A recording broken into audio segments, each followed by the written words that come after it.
tinfoil hat. Oh, what the f*** are you guys even talking about? Global controls will have to be imposed, and a world governing body will be created to enforce them. Welcome to Tinfoil Hat. We go deep, homeboy. Aaron, open your mind. Drink from the fountain of knowledge. There's lizard people everywhere. That's some interdimensional shit. Wake up, Aaron. This is only the beginning. Dude, you just blew my mind. Are you ready to get your mind blown? Revolution will be podcasted. All right, guys, welcome to Tinfoil Hat live from the Wise Wolf Gold and Silver Studios. That's right. Just go to wisewolf.gold or samtripoli.gold. Use the promo code Tinfoil, and you too can get it on the Press Metals game for as little as $50 a month. By the sounds of it, people, you guys are using it. We're very excited about that. I'm very excited about today's show. This guy's a good friend of mine. We're going to get into a lot of stuff with him. He is a Freemason out of Las Vegas. I think he's a level 33. We'll get into whatever that means. I'm so excited. Please welcome my good friend, AG Gregoroff. Gregoroff. What's up, my brother? How are you? How are you, dude? I love you, buddy. It was good to see you in Vegas. It's good to see you in Vegas. Let's start off with the question that everyone wants to know. What's it like to be my handler? Is it hard? Do I listen? Do I follow instructions correctly? Revelation of the method. Right? Revelation of the method. Yeah, it was funny when I heard that. I didn't even know that guy knew who I was. I'm not like, a super public spokesperson for Freemasonry. I'm just a dude that joined Freemasonry a while back. And like most people, I hear all the crazy stuff, that goes along with it. But, some of it's true and most of it's not true. Yeah, it's crazy to me that people think I have a handler. Everyone except for XG has been called my handler, which would be like the ultimate plot twist if he was my handler. Like he just plays but he's really like running the show. It would be absolutely hilarious. Dude, I can't even spell. Yeah, we both can't spell. Imagine if your handler couldn't spell and you just you don't even understand his text that he's telling you to do. Dude, just speak to text, you idiot. You are a Freemason. Correct. 32nd degree Master Mason. So are you like studying to get to 33rd? Are you doing all the prep and all that stuff? No, so you can go up to 32 degrees on your own, and then the 33rd degree is bestowed upon you. It's usually like a lifetime achievement. Oh. So if you ever ask for it, you'll never get it. You'll just get a call one day after you've put in, enough time, and you go to Washington, D.C., you go through like a final ritual, and you get what they call a white hat. But so Freemasonry is a little bit confusing, and I'm going to use a lot of analogies if that's okay, because there's a few things that I think most people can relate to that'll kind of sum it up. And martial arts will be a good one. I've been doing jiu-jitsu since 1990, so there's a lot of stuff in jiu-jitsu or in martial arts that kind of correlates to Freemasonry. But the thing that can make people understand it the easiest is just the mafia, how the mafia works, elements of the mafia. I don't know if this is a good start to get people to get behind. Understand? I just want to be truthful. No, so it's we're just going to use it as analogies. But your 33rd degree. So in Freemasonry, it starts off with what's called the Blue Lodge, and the Blue Lodge is just your home base. It's where you become a Mason. It's like your local gym. It's like your local deli if you're in the mob. And can anybody walk in and be like, I want to be a Freemason? Or is it like, are you approached? You're never approached. That's the thing with Freemasonry is you can never be solicited. So take out your phones right now. The tricky thing with it being a secret society. Yeah. So take out your phones, go to Google Maps and type in Masonic Temple. And you'll see in any town you live in, you'll see them pop up. And it's like the Elks Lodge or the what's the other popular one? Like the Moose Lodge. It's just a fraternity of guys that's been around forever. And there's some really, really cool stuff that goes on in Freemasonry, and there's some boring shit that goes on in Freemasonry. There's three. There's three in a 10-mile radius. Of this? They're everywhere. Yeah, they're everywhere. Yeah, I see them everywhere. It was crazy. We were in Oklahoma, and we were doing stand-up at one of the clubs there, and Sam Kennison's buried there. And so we went to go find him, and it was really hard to find his tombstone. But, man, you walk through this graveyard, dude, it is nothing. Every single plot had a tombstone that had a Freemason symbol on it. The square and compass, yeah. Yeah. It's very weird. I got a lot of questions about that, but go on. So we got the Blue Lodge. So Blue Lodge is your home base. And from there, you're going to get 3 degrees. It's your entered apprentice, your fellow craft, and then your master mason. Your master mason is your 3rd degree, and that's basically like your black belt. Once you get that, the other degrees are considered lateral. They're not above it. So a 32nd degree doesn't have any say-so or over a 3rd degree. It's just an additional kind of learning, if you will. And not everybody will take that path of the 33rd degree, because within the Blue Lodge, there's 3 appendant bodies. And those are branches of Freemasonry. One of them that's the least known is called the Werk Rite. And that goes down kind of the path of like Christian Crusaders, Knights Templars, stuff like that. And then you have the Scottish Rite, which is one of the more popular. And that's like the War Council. So anybody, if the U.S. goes to war, it's going to get ran through the Scottish Rite. It's going to get approval all over the country first. And did you guys know that the Freemasons have to sign off? I love that somebody's signing off at least. Not Congress. They must anymore, be constantly signing off. Yeah. Another war. Think about it like this. And I'm not. I want to be real clear. I'm not a public Freemason person. I'm not a spokesperson for anybody. Me and you are friends. We've talked about it at dinner. Me and Eddie Bravo have talked about it for hours over dinner. So. We just figured we would chat about it. There's lots of stuff I won't have answers to. And there's lots of stuff I will have answers to. And there's not really a lot of secrets within Freemasonry, despite what people think. The biggest secret is how we greet each other, like our handshakes. Yeah, let's see it, dude. Let's see the handshake. It revolves unzipping your pants. Okay. No, so let's say me and you were both black belts, right? Yeah. I could talk to you and I could ask you where you train and how long you've been, and we could just kind of conversate, and I could determine that, all right, you're probably really a black belt. But let's say there was a secret handshake that proved that I was a black belt.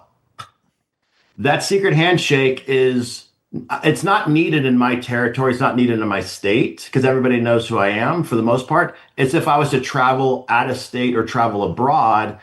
But in addition to that secret handshake, there's this thing called a dues card. So every year, the Grand Lodge in the state in which you reside will issue you a dues card. That dues card just says that you're current and you're in good standings. Because let's say I am a Mason and I get expelled. I'll know all the stuff, but I could be in bad standings. That dues card shows that I'm currently in good standings, and it's vital to travel. So if I was to attend lodge, let's say in like the Philippines or in Mexico, I'd have to have that dues card and a letter from my Grand Lodge because I was out of the country, just stating who I am, what affiliation, and what rank I am. And then I'd be welcomed, with open arms into that. Have you done that before? Not out of the country, but I've traveled quite a bit. Like as you go, I'm in Alcoholics Anonymous, and which isn't very anonymous, I guess, at that point. But yeah, you remember your own secret society. Yeah. So I'll go to meetings all over the place, and they're always like so different. That's why I love to check them out. Like what is recovery like in Alaska? What's it like in New York? What's it wherever I am? When you go to these lodges in other cities, are they, for the most part, the same, or do they all have a different vibe? So definitely a different vibe. And let me get into some of the details. So Vegas is very unique. And the lodge that I'm luckily a part of is not like very many lodges, or not like any lodge that I've been to before. So the founders of our lodge about 117 years ago is when our lodge was first formulated. When we got our charter. Those old timers owned a lot of property that the casinos are now on. So our lodge has millions and millions of dollars. It's a very, very wealthy, very powerful lodge. Damn, dude. The most powerful in the state of Nevada. And then to give you the structure. My dad just popped a boner, by the way, hearing that you're getting all this money from casinos. That's been my dad's dream for Sam. If I could just have if I can just make all the money that they have to pay on an electric bill for a week, we'd be the richest people ever. I'm like, okay, Dad, that's great. Our lodge gets way more than that. So within the state, there's a thing called the Grand Lodge. That's the governing lodge for that state. Outside of that Grand Lodge within the state of Nevada, nobody in the world has any authority over what we do. We don't answer to the Grand Lodge of England. We don't answer to the Grand Lodge of Washington, D.C. We don't answer to nobody outside of our specific state. So Nevada is really small. There's basically two cities here. There's Reno up in the north and there's Vegas in the south. Like 3 million people, I think, or 3.5 million, something like that within the whole state. We have a bunch of little tiny lodges dotted around because there's old mining towns and things like that. But as far as the state goes, our lodge is the most powerful by far. So even though our lodge is under the Grand Lodge comes and pays homage to us every year. Damn. Because our money funds the whole entire Grand Lodge. It kind of funds the whole state. So let's say, for example, Sam, you run a lodge in Pioche or someplace up north, and you guys have a roof that's caving in. You'll come to us, you'll bend the knee, and you'll ask for a check for like 90 grand to fix your roof. And we'll vote on it, we'll grant it, and your lodge will get fixed, repaired, updated, remodeled. Or you need to open an orphanage overseas or whatever the cause might be. Our lodge is going to fund all of that. Or you've put in a huge amount of work and you become the Grand Master for that year. And I'll go into the structure in a minute, but for the Grand Master for that year, it's a lot to travel. He'll come to us and we'll grant him for the usually state, Grandmaster for the state. Is it the correct, whole state? Yeah. The whole state, yeah. Oversee everything. And we'll give them 10, 20, 30, up to $100,000 to travel so that they can do what they need to do for their year. And now let me give you the structure real quick. So it starts off with they call it like a knocker, like knocking on the door. So the way I joined, and this is how probably most people would wind up joining is, like 12 years ago, 13 years ago, maybe, I seen a History Channel documentary on the Freemasons. And I'm like, damn, what in the are these guys doing? The History Channel documentaries, they're not too conspiracy theory-ish, but they make them really interesting. So I just sent an email to my local lodge and they invited me down. And then what you do to join, at least where we are, is normal guys are working during the day, but the old timers are just sitting around drinking coffee. And when I say the mob, think about just old time mobsters sitting around a coffee table. Most of these dudes are from New Jersey. They're from Chicago. They're from the Bronx. They're old time Italian guys for the most part, not all of them, but for the most part.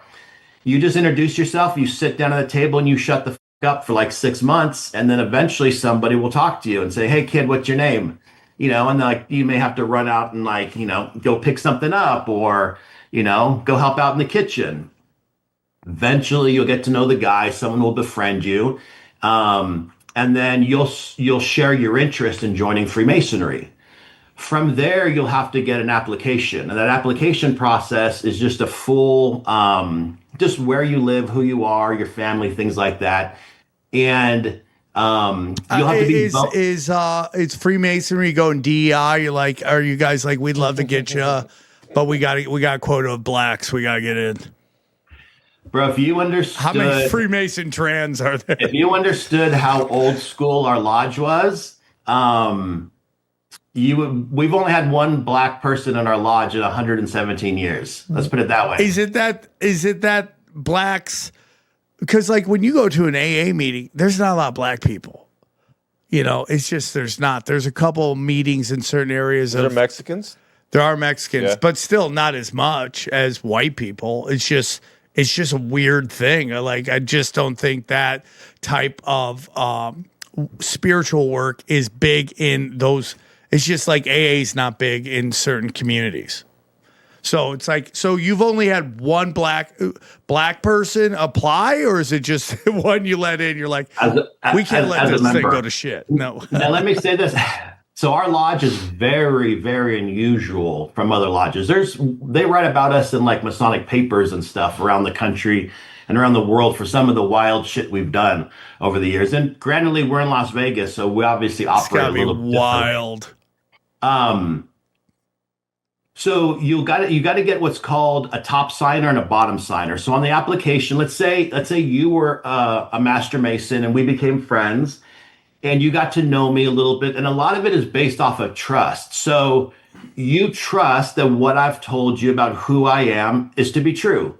So you say, I think this guy would be a good candidate for me for Freemasonry. I'd have to solicit the application. I'd have to solicit your signature. You would sign it, and then you'd get another person to sign it, and then you'd go through an investigation process. It's usually like retired FBI guys. They'll come to your house, they'll meet your family, they'll kind of look around, ask you why you want to go on. You guys look at history. Are you guys looking at history? I would never be in if that was the case. You're like, everyone's like, I'm out. So a lot of it is based off of kind of like old school, good moral character, like kind of like martial arts again. Martial art is like, do the right thing, be a stand-up guy, defend people that can't defend themselves. Now, we know when you go to class, you probably don't hear a lot of that, but the roots of martial arts are, to defend people that can't defend themselves, to be able to defend yourself, that type of stuff. So a lot of Freemasonry is built, into that kind of context. But so then they're going to read your petition in lodge, and it takes a unanimous decision for you to be elected into Freemasonry. And there's a voting process, and we've all heard the term blackball before, right? Yeah. Like the person to get blackballed. Well, in Freemasonry, so there's tons of terms we use as a society that are Masonic terms. So in Freemasonry, you're going to go to like this bench, and you're going to reach your hand like behind this curtain. Oh my God. There's going to be what's on the other side? There's going to be white balls will be to elect somebody, and black cubes will be to reject. So white balls elect, black cubes reject. And the reason you have to feel them is because you don't want to pull them out and show people how you're casting your vote. So you could kind of vote anonymously. If anybody votes against you, you're out, you're done. That's it. Really? It takes one vote? One person, you're done. The power of the black cube. Yeah, the power of the black cube already. There it is. Holy shit. It only takes one? That's it. Yeah, everything has to be unanimous. So you can't be an asshole at any time. You just have to be the nicest guy 24/7. Yeah, you're like, why won't they let me in? Oh my God. You cut some guy off in traffic one time, who recognized you. Right, yeah. You're done. Yeah. Oh my God. Can you reapply? Like, can you come back through, or is it just done? You're done. Now you're pretty much done. Oh my! Could you go elsewhere, like to another lodge? Is that okay?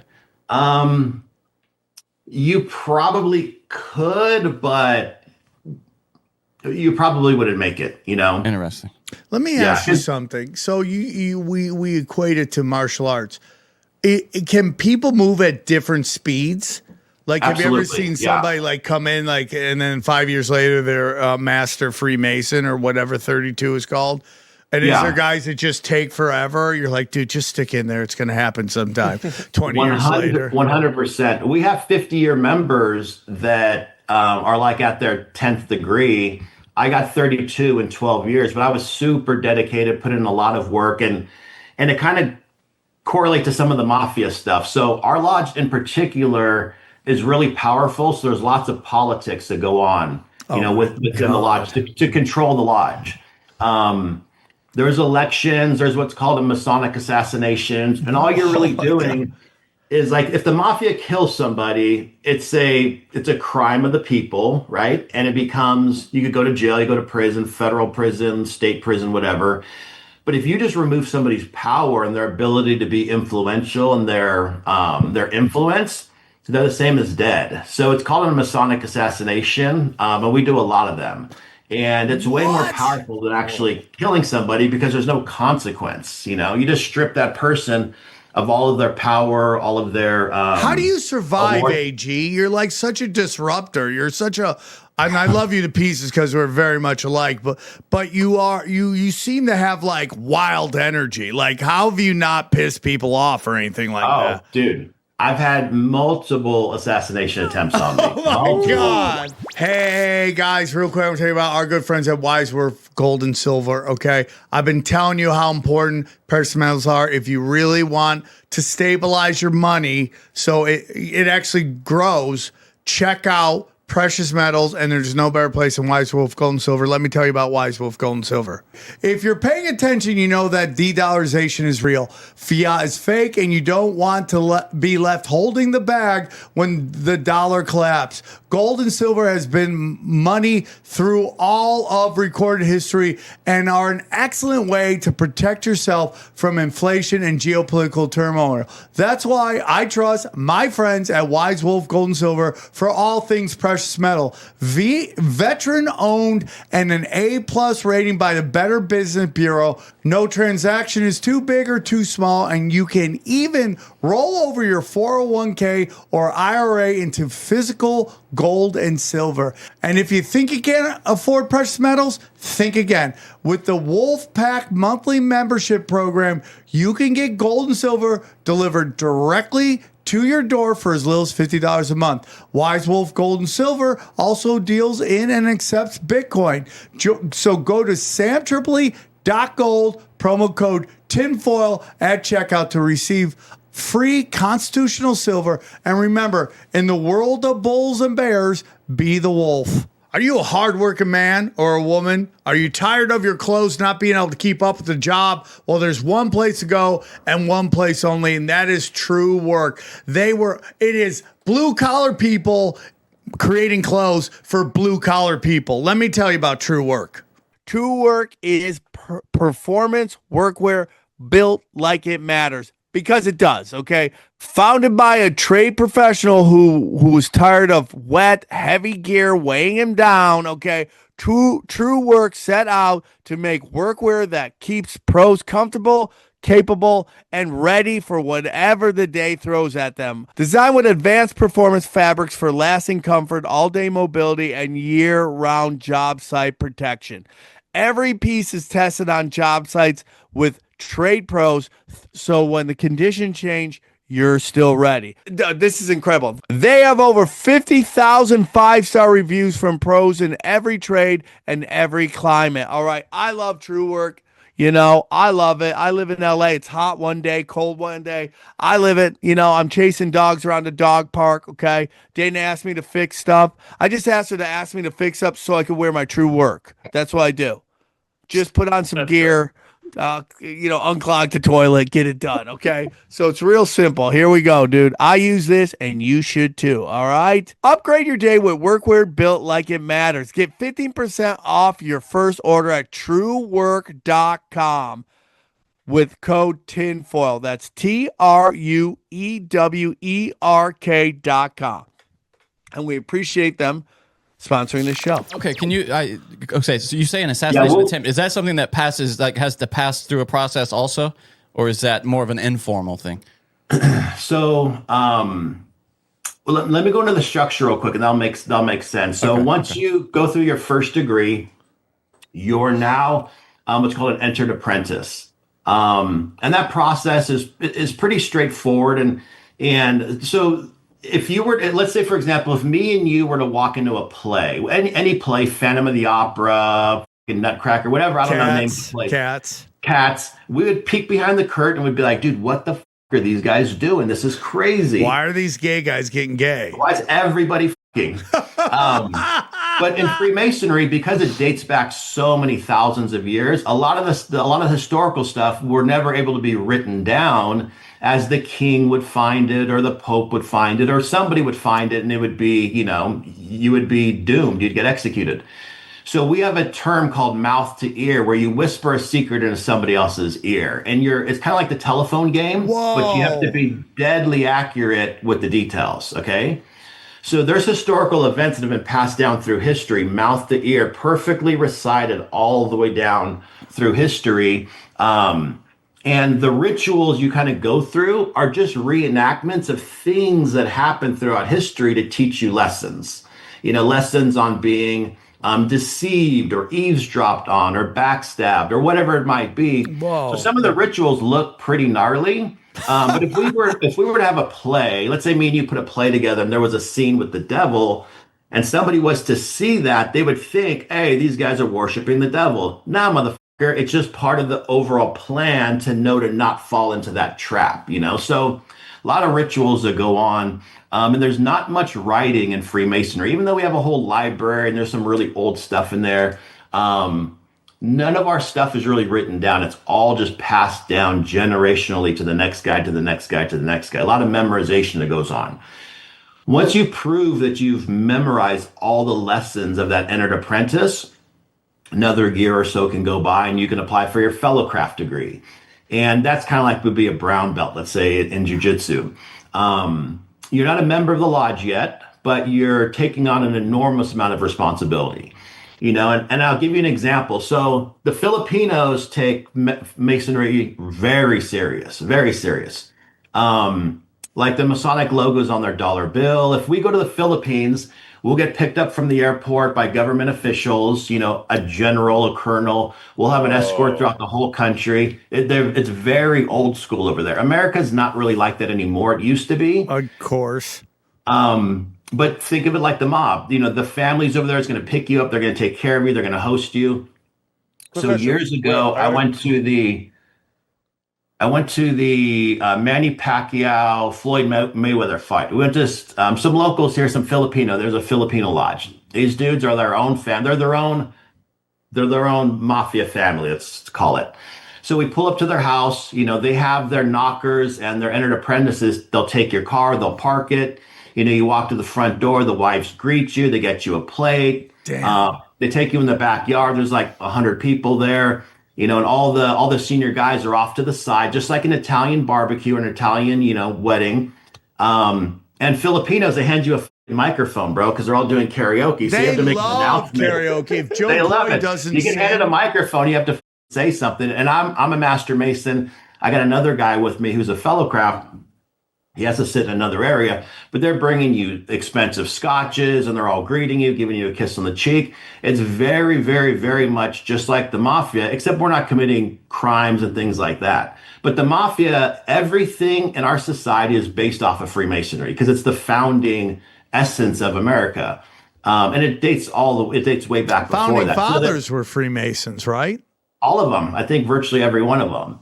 And then is there a fee? Wait up. Is there a fee, like a monthly fee? Because how do you guys pay for this? He says dues. He said earlier. So our lodge has extremely low dues because our lodge has so much money. But a normal lodge can be a couple $100 a year. It's not very expensive. And then what'll happen, and this is where we get a lot of the shade that's thrown at us, is some of the rich guys in our lodge, they die, they leave their millions to the lodge. Well, guess who would rather have that money? Catholic Church. So what does the Catholic Church say? We're devil worshiping. We're doing all this satanic shit. We're killing babies.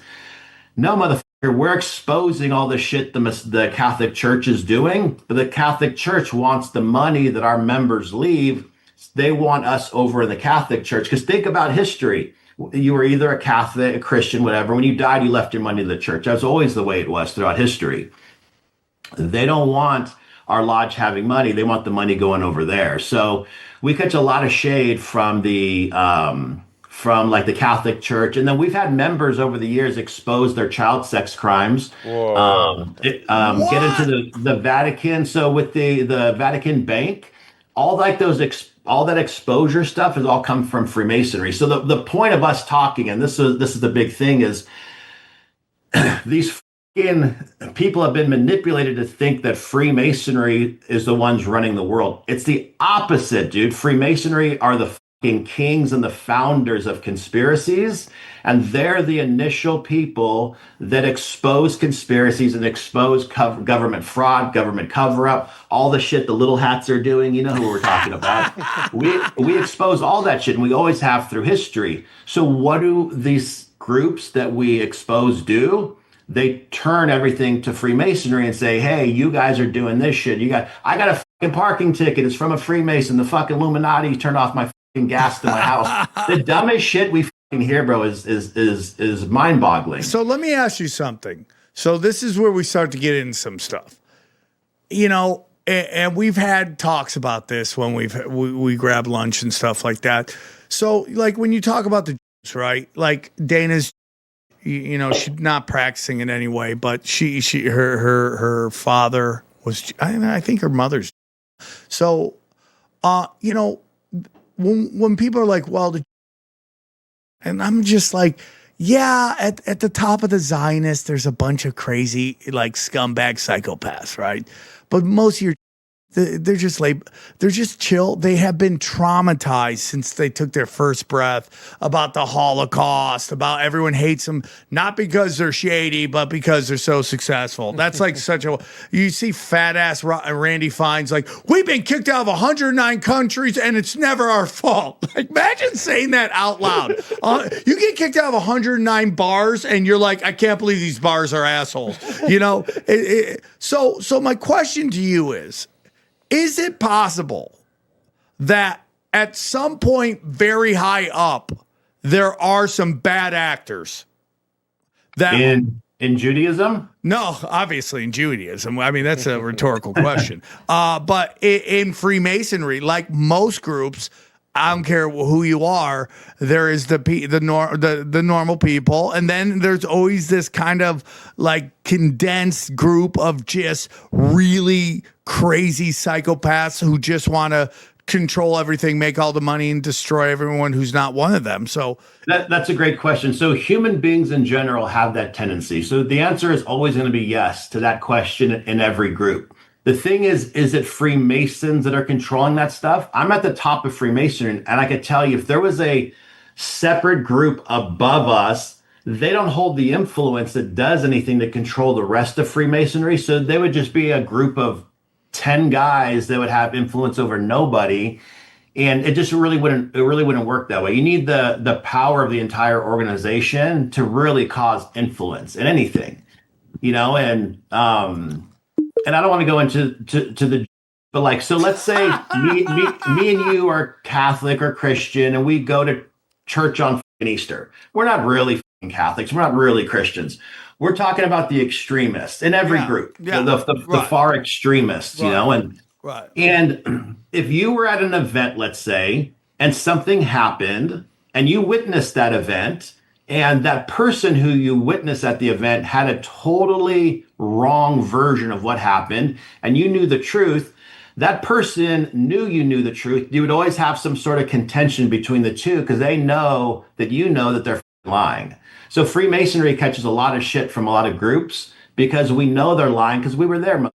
We were there before the cross. We were there before the Star of David. We were there before all those other organizations. You know, I mean, our apron that we wear, that exists back far beyond all of them, before Jesus, before the Star of David, before all that sort of stuff. So our guys were there. Our guys recorded the historical events, and you can't really f with that. You know what I mean? You can't get into one of our books and manipulate the history because it was spread from mouth to ear, from brother to brother to brother to brother, all the way down. And having good faith in another brother, you have to trust that what that person's telling you is the truth, because everything we do is based off of kind of like honor and dignity and stuff like that. So it's kind of like the basis of what we do. So Freemasons catch a bunch of shit because of those.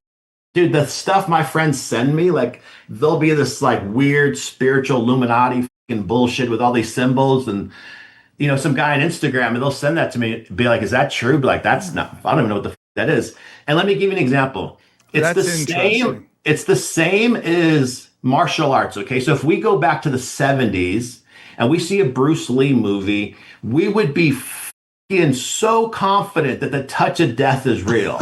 We'd be so confident that this dragon punch is real. And you're like, hey, listen, you sound so stupid. Or here's the best one.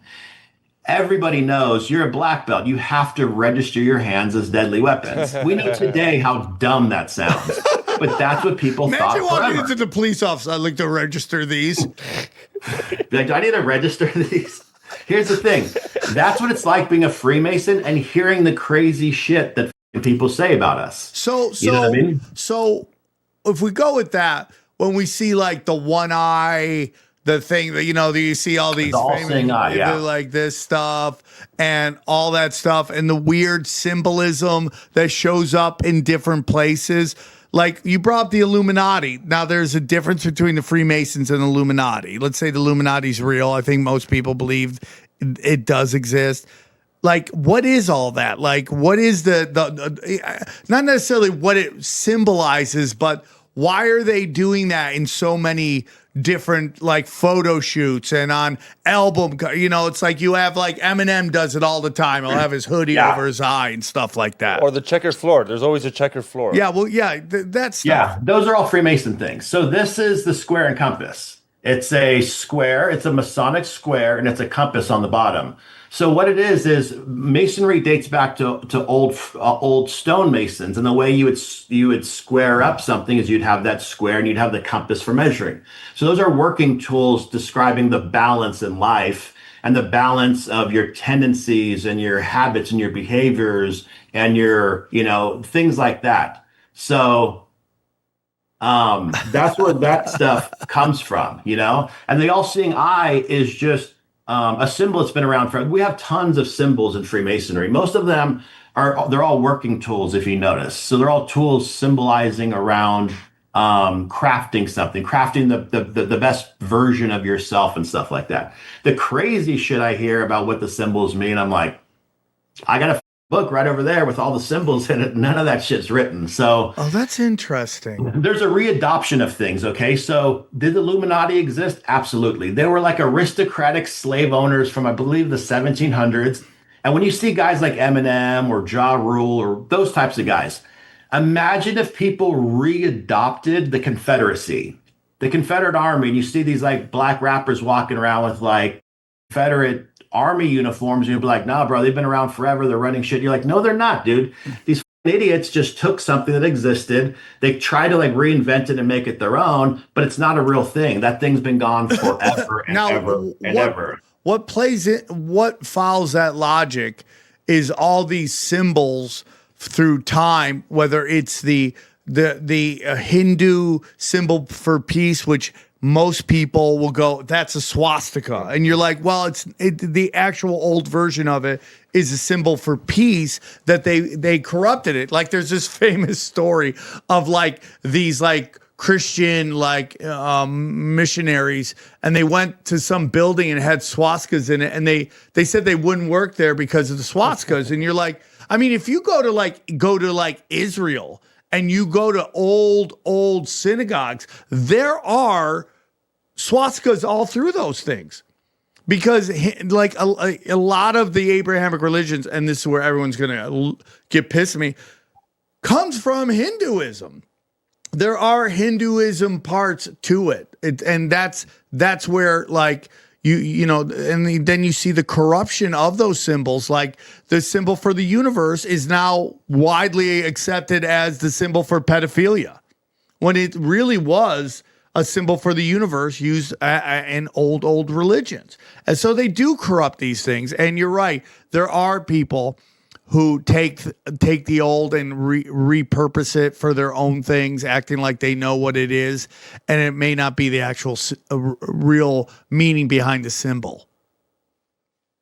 Yeah, you're 100% correct. And I feel like I always have a pretty good pulse on like, not what's happening in the world, but I can kind of envision how things work, because we have a lot of infighting within Freemasonry.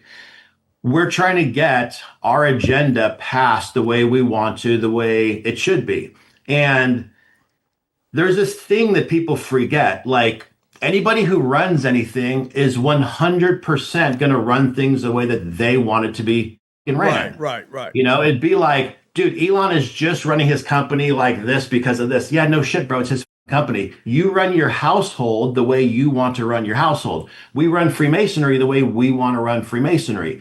The people who run the country, everybody is trying to fight in these small groups to try to get a little bit of leverage on each other. So I don't believe that there's one encompassing group that runs everything. There's a group that has power at that time, and then there's another group trying to take that power away. Humans are horribly difficult to align on a specific task unless there's some sort of mutual like agreement on what's happening. You know what I mean? But I can tell you let's speak in layman's terms. Like from the liberals did exactly what we thought they were going to do. So the Republicans took over the country, and the liberals did a perfect job of dissolving the entire Republican Party. They did such a good job. And the same thing when Biden got in office, I would tell my friends, I said, hey, listen, shut the up online. Don't get on there and say a bunch of shit. Step back and let these idiots self-attack themselves, you know? And that's exactly what Republicans have done. You notice there's not like a big liberal, like even Gavin Newsom, all those dudes have stepped in the back. Nancy Pelosi,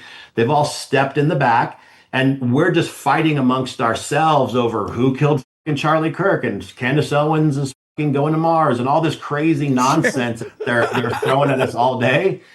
And they're literally just watching us tear our own group down. You know, I mean, it's such an easy behavior. So they don't need to really do anything. It'll just happen on its own. And we do that in Freemasonry a lot. We're like, there'll be a group in power that, you know, that's running our lodge, and we want to shift the power structure. We just let them destroy it themselves, because most humans will do that. Just don't interrupt your enemy when they're making mistakes. Yes. That's exactly what's happening with the country. But we keep trying to blame this one powerful group. Bro, I know dudes that are billionaires, and none of these can get along. You know what I mean? Try getting anybody to get along. We got 600 dudes in our lodge. Try getting any of these guys to align. So you know how you get people to align? You have to bring in a little bit of everything. And that's how we pass our goddamn laws and our budgets is, all right, Sam, where you live in LA, you need $100 million for whatever cause it is. Okay. Please give it to me. I need 50 million for this cause. I hate your cause. You hate my cause, but we're both going to throw our thing because we each need our thing. You want my vote? I need my peace. Everybody needs their peace. You know what I mean? Yeah, that is politics for sure. So when you see, you know, Erica Kirk, and she's, you know, she's been associated with some dark shit, like what happened in Romania and stuff like that. And then whatever they did with Charlie Kirk, where they said he was in a casket, which was very weird to me. And she has the giant G symbol on her ring. And then, you know, you have Candace Owens, and, you know, everyone's trying to figure out what her play is. You know, she's getting all these views while saying stuff that a show like this gets punished for. You know, we're the old school where, you know, YouTube won't forgive us for our past sins. And she says, I'm a Mason, you know, at the Turning Point USA. She goes, you can't be a Mason as a woman. It's forbidden. See, but, you know, that fits in exactly what you're talking about. Wait, and who said that? She did. Erica Kirk said she's... No, Candace said Candace said she's a Mason. She was a Mason at Turning Point. Yeah, that's not a real thing. Which fits into what you're talking about. A black female Mason. They don't even have they barely have black people. They're going to add a female in there. Well, it gets into what he's saying about the co-opting of terms and symbols. Are there, you know, some organizations have, like, you know how Alcoholics Anonymous has Al-Anon? Like, is there like a female sort of sorority version of Freemasonry? So there's like a wife's club, but it's nothing to do really in Freemasonry. It's called the Eastern Stars. It's like the wives hang out and chat about gossip. Does the husband have to be a Mason to be in the Eastern Star? Is that, or can you? I believe so, but there's always a Freemason that's there that's kind of overseeing the meeting. You know. Okay. Nice. But Freemasonry, Freemasonry is super old. It goes back, you know, ancient times. But in America, Masons from the North and Masons from the South fought each other. But then, like, so they would paint symbols on the. Let's say the North was marching on the South, and I came across Sam's house. Sorry, and Johnny. He was a Mason, and you would put a symbol on your house. I would know that a Mason lived there. We wouldn't kill your family. We wouldn't burn your house. We wouldn't do any of that sort of stuff. We just move past that. We wouldn't rob you. We wouldn't do anything like that because it's a Freemason house. And then at night we would meet. We would join. We'd hold lodge together. We would talk. You know, we talk politics and things like that. Not During politics. the war. Of During day. the war. During the war, yeah. Wow. Yeah. Some of my favorite And then stories from the war, are of people seeing each other on battlefields and like flashing whatever your little symbol, like, you know, the secret.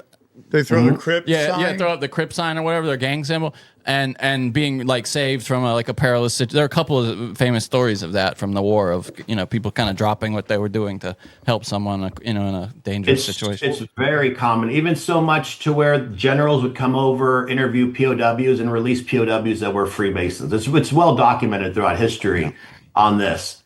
And then, that's and then after that, after the slaves were freed, blacks wanted to be Freemasons, which was fine. But at the time, like, you could be a Freemason, not with us. You could go start your own lodge. So they have a separate chapter, which it's recognized, called the Prince Hall Lodge.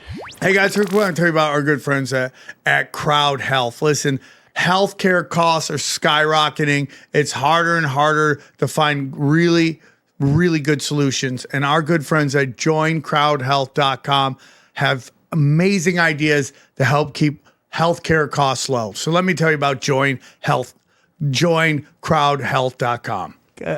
Health insurance is nuts, and it's very complicated, and it could seem like reading Chinese at that point. It's so complex and dense, okay? And let's face it, and you want to pick the right one. You don't know who to trust. Well, just don't take anyone else's word. Trust yourself and take control of your future with Crowd Health, the healthcare alternative for people who make their own decisions. All right, I'm telling you, man, having insurance isn't easy. You got to go through it.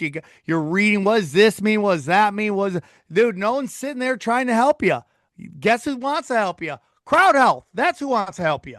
Yeah, and with Crowd Health, if you're dealing with something minor, like under $100, you get access to a team of health bill negotiators, low-cost prescriptions, and lab testing tools, as well as a database of low-cost, high-quality doctors vetted by Crowd Health. And if something major happens, you pay the first $500, then Crowd steps in to help fund the rest. Crowd Health feels a lot like the options we used to have before Obamacare came in and messed everything up. Ain't that the truth? And of course, you'll join the crowd.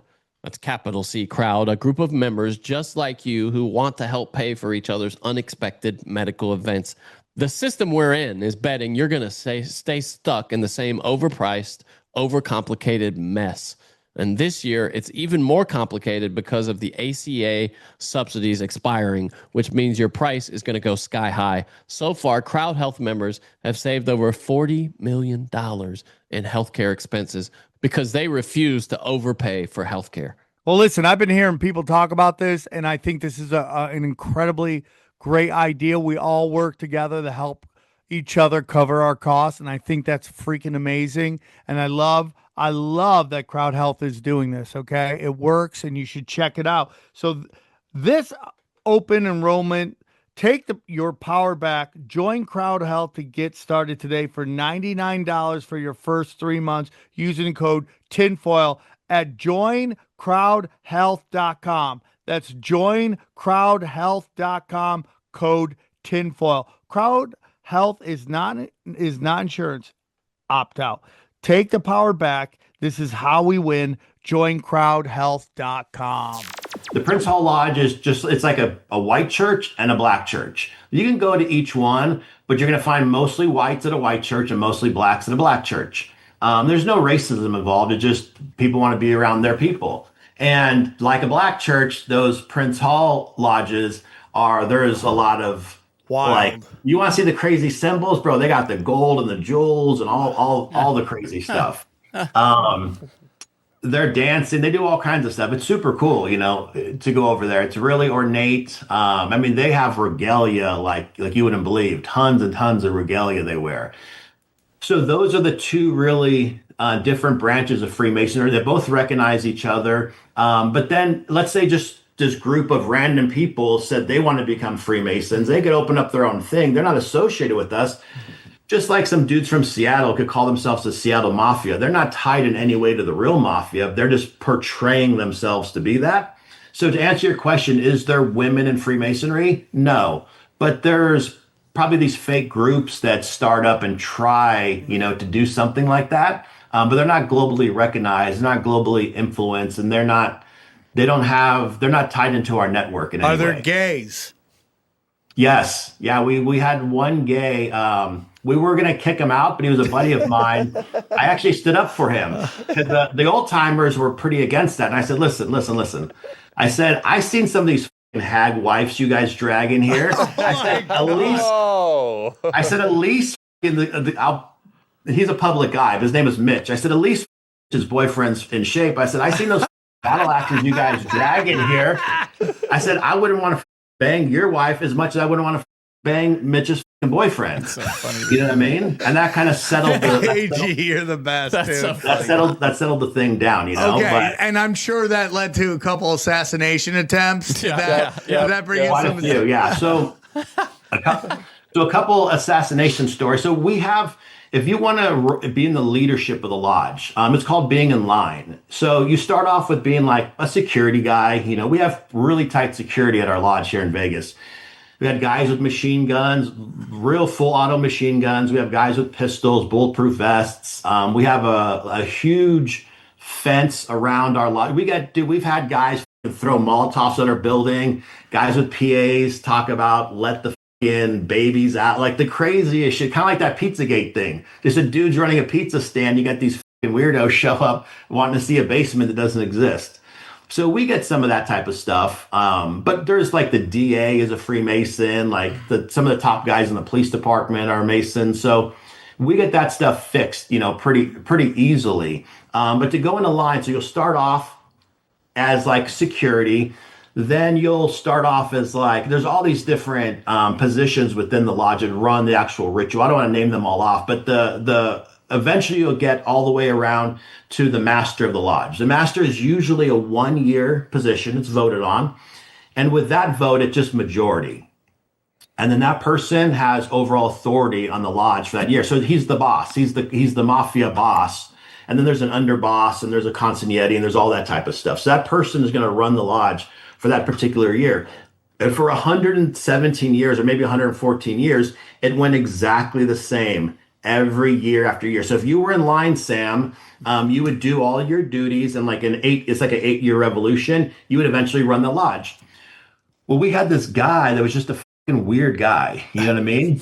He was just really odd. He used to run the psych ward here in Vegas. So he just had like that kind of like judgmental, weird sort of thing about him. And I was like, you know what? This guy is so weird and he's so outlandish. Like we can't have this guy representing us. And a couple of guys were like, I agree with you, but what are we going to do? No one's ever taken out somebody going into like a guy being voted on to be boss. So there's a little bit of manipulation and there was a couple guys doing some corrupt stuff. I kind of got in their ear. And turns out 9 months later, when that election came around, he didn't get elected. He got passed up for the first time ever. And what we did is we just carefully restructured and you can say logistically, operationally, you know, however you want to call it, but a lot of manipulation. In the same way it goes in politics. You have to manipulate situations. You have to conjure up things. You have to get a guy to take another guy out because he's probably doing something wrong. You have to know he's doing something wrong. Oh my And then God. put the other guy as like, that guy's going to catch you, bro. He's investigating you, and have him take it. There's all this like third level. Oh my does God. Freemasonry do that stuff? Absolutely. Most of the time it's happening to ourselves. Like the mafia is killing other mafia members. They're not really killing dudes outside of the mafia. They're not assassinating guys outside of the mafia. Yeah. In Freemasonry, there's a lot of internal assassinations that go on for power. You know, and then because of that, because we were able to jump that person, the next guys were all out of place. So we carefully put every single person in place. And there's some jobs that are paying jobs, you know, like you're running the secretary of the job of the lodge. You know, he has to answer the phone and there's legal shit he has to do. The trustees are managing tens of millions of dollars. You know what I mean? So there's lots of different jobs within the lodge. So we carefully put all of our guys in place. And then there was a friend of mine, really, really powerful guy. He had a beef with another guy. That other guy, we'll call him David. David was running the lodge. You know, this is a couple years later. He's running the lodge. He wanted to take out my buddy. And my buddy's old school guy from Jersey. He wound up having to leave the lodge and go to another lodge to keep from being assassinated. You know what I mean? He had to basically leave like like leave one mafia family and go join another one. It's like the Lakers to the Clippers. Exactly. Or even worse. I don't know how bad the Clippers are, but the even Lakers worse. to the LA Sparks. So at that time, I wasn't around a ton during this year because I was starting the new business, and like in the mob, you get sent for, right? That's a Masonic thing, you know. You get sent for, get summons, have a sit down. All that stuff's Masonic shit that they copied. So I got sent for, and you know, I text the guy. It's like, hey, what's going on? He's like, it's not good, man. Come on, you got to come in. I said, all right. So you come in. It's this dark library you're in, big long table, one light over the top. It's all dark all the way around, old dusty books. And there's probably, let me see, 3, 4, 5, 6. There's probably 11 guys at the table in total. And then the master of the lodge is the guy that wants to assassinate me. He wants to take me out. He wanted to take my buddy out, who's really powerful, but he couldn't. So he wanted to just take me out as like symbolism. Oh my God. Well, and this is going to sound a little bit braggy, but this is just how you have to operate in Freemasonry. So there's a thing called a cognizance committee. It's a committee of brothers. It's kind of like a pre-jury. Think of it like a like, what do they call that? Like an indictment. You go to a what's the jury called? When it's a secret jury, you know what I'm talking about? Grand jury. Yeah, like a grand jury. So it's like a sealed indictment.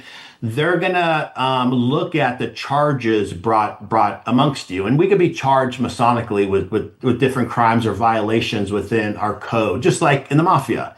You do something you're not supposed to do, like bang somebody's wife or something like that. That's one. Someone's daughter, wife, sister. Oh man. Unmasonic conduct. There's certain things, you know, that you could be brought up on, and some of them are a little bit ticky-tacky, you know. They could be used for a lot of other things. So, and can you be are you at risk for expulsion? What are the consequences if you're convicted? Absolutely, yeah. Okay. Yeah, expulsion would be a Masonic assassination. So they're going to strip you of all your power, all your titles, and when you're stripped, you can't talk to anybody in Freemasonry. You're shunned from everybody. You're gone. So, oh wow. So you might know hundreds of guys. Like it might be your job, your network. Like you might have other Masons work for you. It's like being kicked out of the mob. There's That's a like lot Scientology, of stuff. dude. You're like you're just vanished. Yeah, Scientology. Yeah. Or you're a non-person, or what do they call them? Like hostile individuals or whatever, and they won't let you talk to them. Oh my God, I could never do that, dude. Yeah, so it's like that in Freemasonry. So he brought the charges up, and what he didn't realize is every single person in that room, in that position, except him, was a guy I put in place. So they kind of washed it under the table. You know, they diminished what was going on. They had some like codes that they were ticky-tacky on. So he tried to take me out. He couldn't. And then the day that he got out of office, we wiped him out. So what is that like though, AG? Like, let's say this guy was the head of like the speech therapy clinic, the Southern Nevada Scholarship Fund.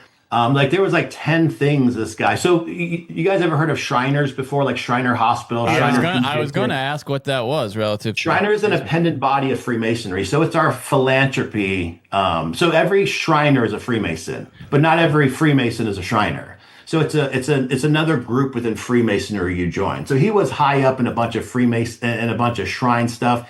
He had something to do with the hospital in LA. He ran the PGA tour out here. His whole life was surrounded by Freemasonry. He left that night, all of his medals gone, all of his pay gone. He walked to his car, just a normal, basic guy. Oh my, that's got to be brutal. Back to 9 to 5. That's brutal, dude. No more friends, no more opportunities, no more nothing.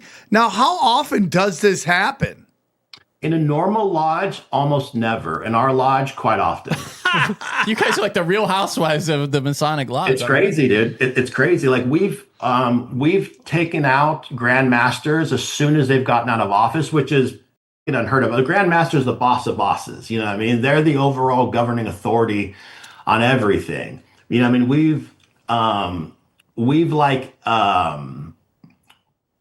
we've like 86 funerals for grandmasters, like took their funeral rights away, like all kinds of crazy shit, dude. We do Whoa. something. God. There's no We do coming some- back. Is there no coming back once you're expelled? You're done. No. A grandmaster could bring, the grandmaster is the overall authority. He could bring someone who's been kicked out kind of back to life. That's gotta be awkward.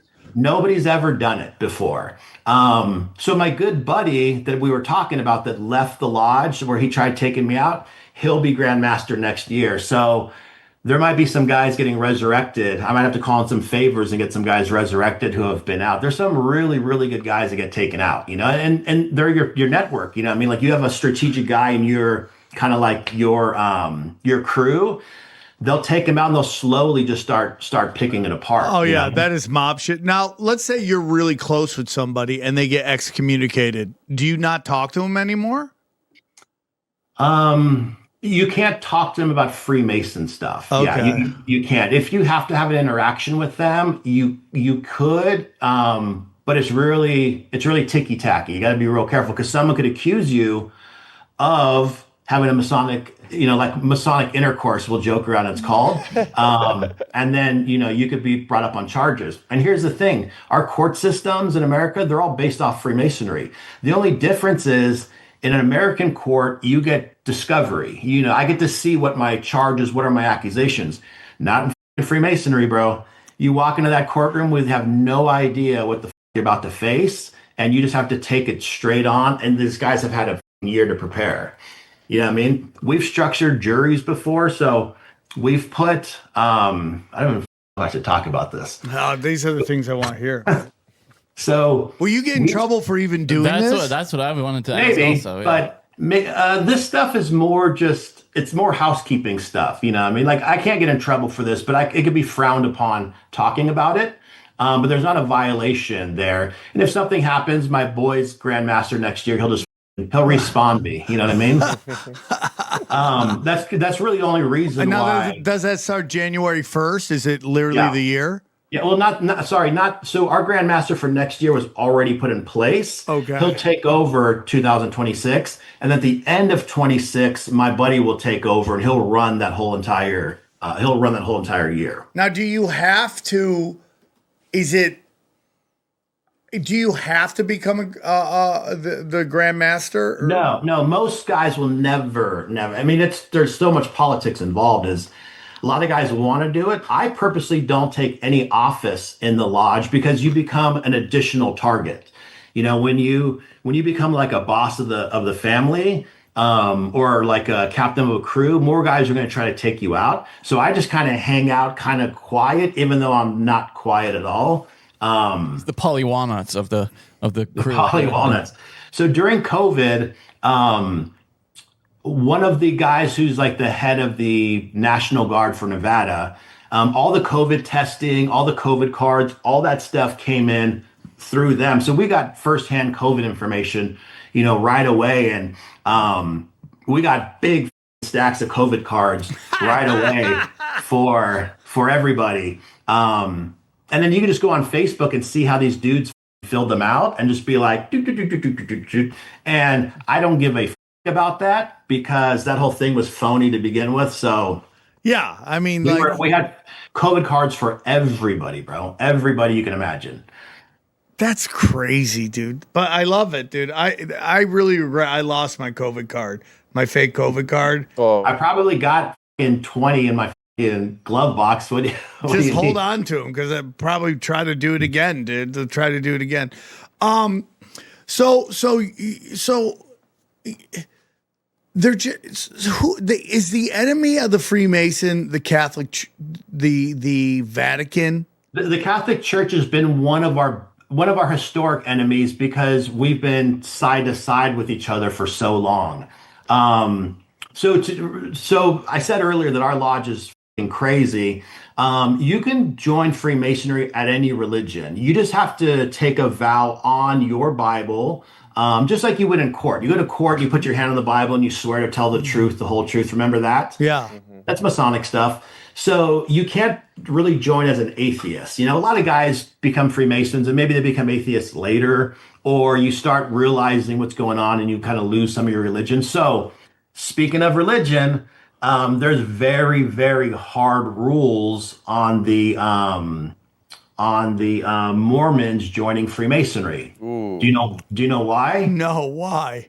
Because Joseph Smith, I think that was his name, he was a Freemason that got kicked out for banging somebody's wife. Oh, and then shit. he went and started the Mormon church. And here's the funniest thing. When I meet a Mormon who's high ranking, I'll start telling them all their secrets that they have, like all behind the curtain, the temple shit, because it's all our stuff. You know what I mean? Yeah. It's all our We've shit. done So episodes on that. if you join Freemasonry and you're a Mormon and you start seeing both things, you're going to be like, wait a minute, they're both almost identical, but you guys have been around forever. Clearly they copied you. So it's very, very forbidden for them to become Freemasons because it just exposes how fake their religion is. And I'll say Mormons are some of the coolest people. If the whole world could be Mormons, can do it. The world would be happy place. The nicest people ever. When I went to college in Vegas in the 90s, I discovered Jack Mormons, who are the hottest and the best. The chicks, they're like Mormons, but they're freaks. Well, what makes them? I was about to say. They don't really follow the rules, and they just kind of have fun while they're young, and then they settle down. They don't follow the rules. When I was 16, I tag teamed these two Mormon sisters in Vegas. You and a bunch of guys, or you by yourself? No, by myself. Oh, I banged both of them. Hey, one man gangbang, bro. Oh God! Is there As a girl dad, I'm just disgusted right now. Go on. What I was about to say, is there conventions, right? Do you guys have conventions where nothing everyone shows up? Yeah. No, there's parties and groups. So some of the independent bodies within within the shrine, there's different groups within the shrine, and there's some like the crazy, super powerful, wild parties. Those are all going to happen in the shrine. Within the Blue Lodge, it's like we just started being able to drink at our lodge, and we have a full bar and stuff like that. For like 100 years, they banned alcohol at our lodge. But then remember, I told you our lodge is unusual. We put an edict in place where non-Christians can't join now. So the little hats, people with towels on their heads, none of those guys can join anymore. There's a couple that are kind of in, but none of them can join anymore in our lodge. So stuff like that is fucking preposterous in Freemasonry, but that's the type of shit we do. We operate really outside the boundaries of normal Freemasonry. So, AG, I put out we're going to have a Freemason on. Do you guys have any questions? I'm going to go through. God, I can only imagine what these fucking guys. So there's the very famous Freemason Albert Pike. Do you know who he is? Have you heard of Albert Pike? I've heard of him. Yeah. There's all these things where he predicted all the wars that are going to happen. Now, people don't know if that letter's actually real, but he said stuff like, when they need a hero, we will supply him. When they need an enemy, we'll supply him too. Do you have any thoughts on that? So he was, I think he was a Grand Master, if I'm not mistaken, from like the mid 1800s, something like that. Yeah, he was a general for the Confederacy. Yeah, he was just, it would be like in martial arts, it'd be like Eddie Bravo writing a book. Eddie Bravo did write a book. So does everyone agree with what Eddie Bravo wrote? Probably not. Do some people agree with it? Probably. So he has, like, his name floats around, but he has like almost zero influence. Like, he's just a guy that used to be alive. He's not a spokesman. He's not a leader. He's really nothing in Freemasonry as far as that. There's been better people that have wrote better shit than that. George Washington wrote better shit than that, And that stuff's vague. Like, if you're going to predict something, like predict in 1991, we're going into Kuwait, or some shit like that. Don't be like, the Great War is going to happen. Hey, the Great War is always going to happen. That's Welcome true. to history. What percentage of presidents? Because in the past, there have been like anti-Masonic parties dedicated just one issue, political parties that were just against the Masons in the Northeast. Well, what percentage of presidents would you say were Masons? God, it would probably be, if I had to guess, most of them were early days, so probably 40 to 50%. I'd probably say. In the early days, it was quite a few. Here's an interesting question. There was a gap though. So in World War II, everybody was a Freemason, right? But when those guys came home and they had kids, remember the 60s and 70s, those kids that grew up were rebellious. They didn't want to do the hippies, right? They didn't want to do what their parents did. So there's this, like, we call it the Vietnam era. There's this giant gap in Freemasonry for guys that are like, so I'm 47, I think. Yeah, I'm 47. Guys that are like in their late 60s, early 70s. There's a big gap of those guys that are gone. But when I joined, there was all these World War II guys, dudes in their 80s and 90s, mid 90s, late 90s, that were like that ran the whole lodge, and they kind of skipped a generation and then passed it on to us. So we have a generational gap that when those guys, which most of them have died off, there's going to be like the older guys. There's a very small group of them, and then there's a new wave of guys that are coming in. So, do you guys have to deal with societal norms changes? Like, again, I made a joke about trans, but like, you said you like gays. Oh, no, fuck no. I didn't think Bro, so. some of these dudes don't even use cell phones. That's how we've some of these old school guys. That's how we've been able to orchestrate some of the power dynamics in the lodge. Is just the ability to text 40 or 50 guys that are young to come in for a vote. Like, just being able to do that. These old school guys, they don't. And keep in mind, these are the type of guys that used to work for us. The dude who used to be one of the head guys for the previous NSA, whatever the organization was called before that, he's a member of our lodge. The guy who ran the atomic testing for here in Nevada, his name was Cuz. He's a member of our lodge. He died. This is 95 years old, taking Viagra, banging chicks, dude, in old folks' homes. We should, yeah, dude. I can't wait. I'm gonna break some hips in the old home, dude. The old police chief who was here during Ace Rothstein, whatever the guy's name was, from Casino. The police chief during that time, he was a member and a friend of mine. So there's these very, very influential dudes that have been members over the years. These guys don't give a about any of that sort of stuff. They didn't, when Nevada when Las Vegas went legal for weed, bro, these dudes were up in arms. They thought the whole society was going to fall apart. I had to kind of educate them on, like, bro, you're not going to get a group of 10 dudes in an alley trying to gang some chick on weed. You're going to get that for dudes that are drinking, or, you know what I mean? Stuff like that. Like, people smoking weed are just going to be relaxed and lazy. That was a generation that referred to weed as dope. My dad did that a lot. Yeah. Oh, you smoking that dope? No, Dad, it's weed. Calm down. Yeah. It's not crack or meth. I'm not mainlining shit. The generation that's kind of like phasing out of our lodge, these guys don't even know what the allergies are. They don't have guys that grew up with allergies or because they didn't get 1,000 vaccines. That's why. Yeah. There's a cool historical thing with that too. Is I've asked a lot of them, did you know anybody with allergies or shit like that? And they were like, bro, I met a guy in the Army once that was allergic to shellfish. Like, that was the one-off, Yeah, I was gonna ask you a question. Can you create a lodge? Can anyone? Or do you have to be a 32, a 33? No, you have to get dispensation from the Grand Lodge. So you have to get a charter.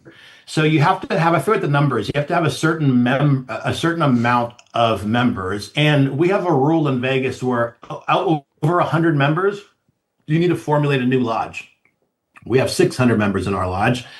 And since we're the lodge we are, good luck forcing that. You know what I mean? So there's rules that apply to some people, but they don't apply to everybody. But I think you have to have kind of something like a dozen members, a dozen Master Masons, and then you can get a charter. Now, the thing with the lodge is the building has no significance. What makes it a Masonic temple, it's not anything until we open it. We do our opening ceremony, and then that place becomes not holy ground, because we don't use that term, but it becomes holy ground once we open the lodge, with our opening ceremony, like the opening ritual. Then it's technically a lodge. And then there certain rules apply, certain edicts apply.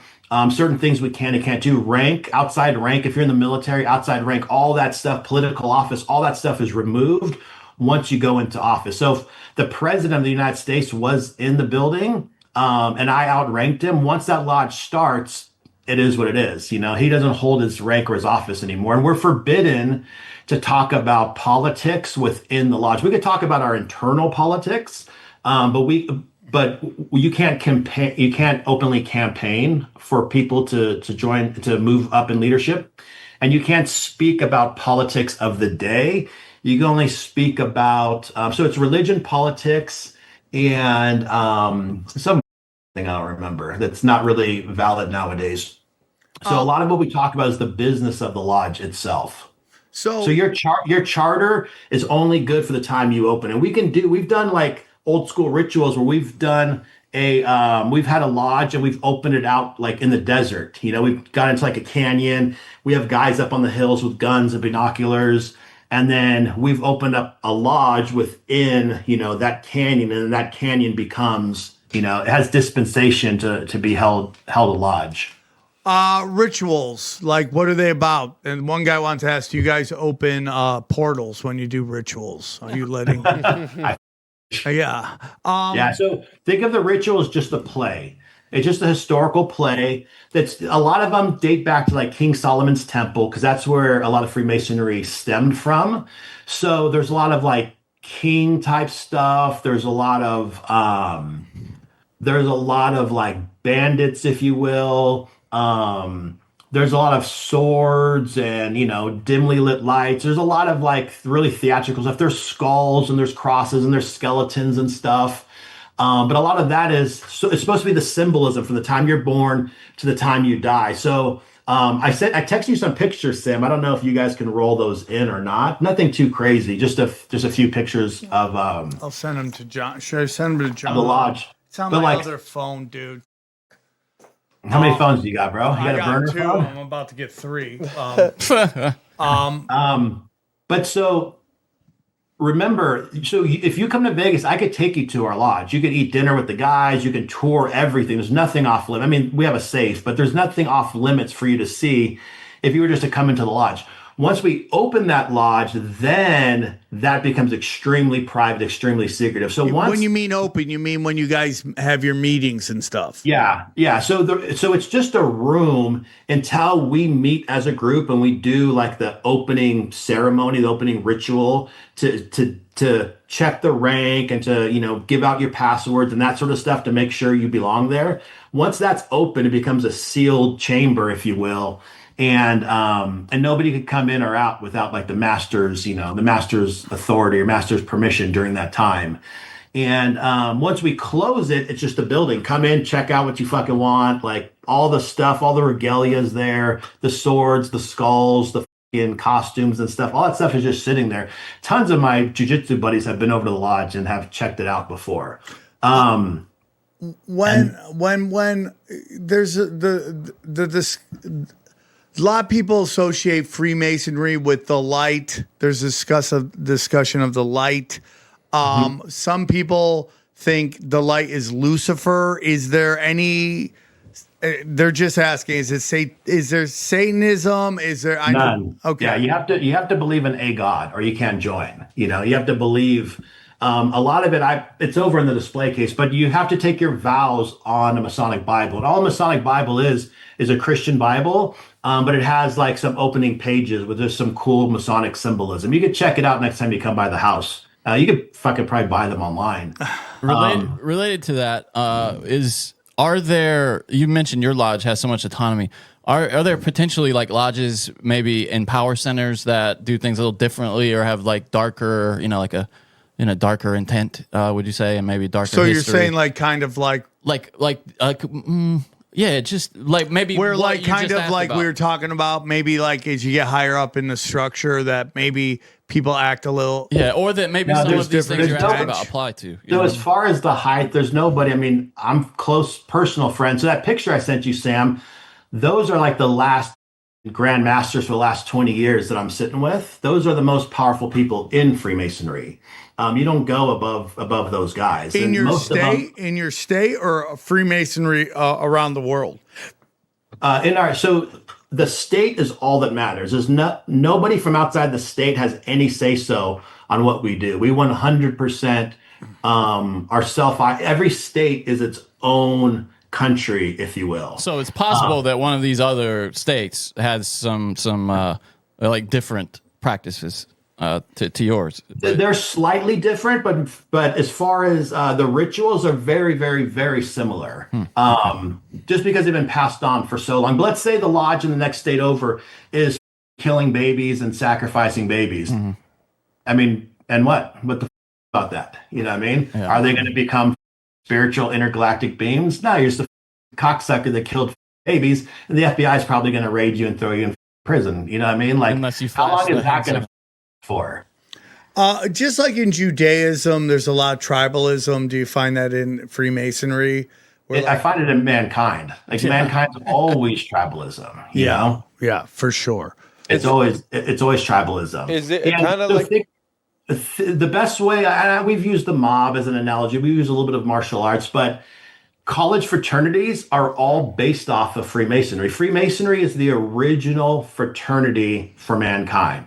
So what do we do on a general basis? We eat a lot of expensive food. We drink expensive wine. We talk a lot of shit. You know, we politic a lot as to who's going to be running shit, who's good for business, who's bad for business. That's mostly what we do. Dudes outside of Freemasonry I know you think you're important. I think you got the traffic ticket because of Illuminati and all that weird shit we hear. Nobody even knows who the f- you are. That's so We have no idea who you are. You don't show up on our radar at all. And I mean, what can one person do to just a regular normal everyday person? Like it's so preposterous and it's so out of realm. It's almost like the less interesting that person is, the more they think the government's watching them. Right, but what if there was a non-Mason, like say in political office in your state, and the Masons collectively decided, like, hey, this guy's a problem, and I mean, you're willing to assassinate your own, lodge members. Yeah. What then? You have no loyalty. Yeah, to we someone. just did that. We did exactly the same thing. So, what the f- was that fag's name that was our governor? The liberal guy. We got rid of him and put the sheriff in as governor. He's not a Mason, but doesn't need to be. I mean, he's like-minded. Right. That's all that we need. But the guy you made sure he got out, he might feel like, hey, if the Masons are coming after me. You know what I mean? Yeah. We did. So we did. Sometimes. Listen. We did, but so did the whole Republican Party. So did the police union. So did the, you know what I mean? I got so you. did the military. Yeah. So we're just a group of guys like everybody else. We're just a lot more organized, but not super organized to where everything, happens for a reason. Governor Oscar Goodman.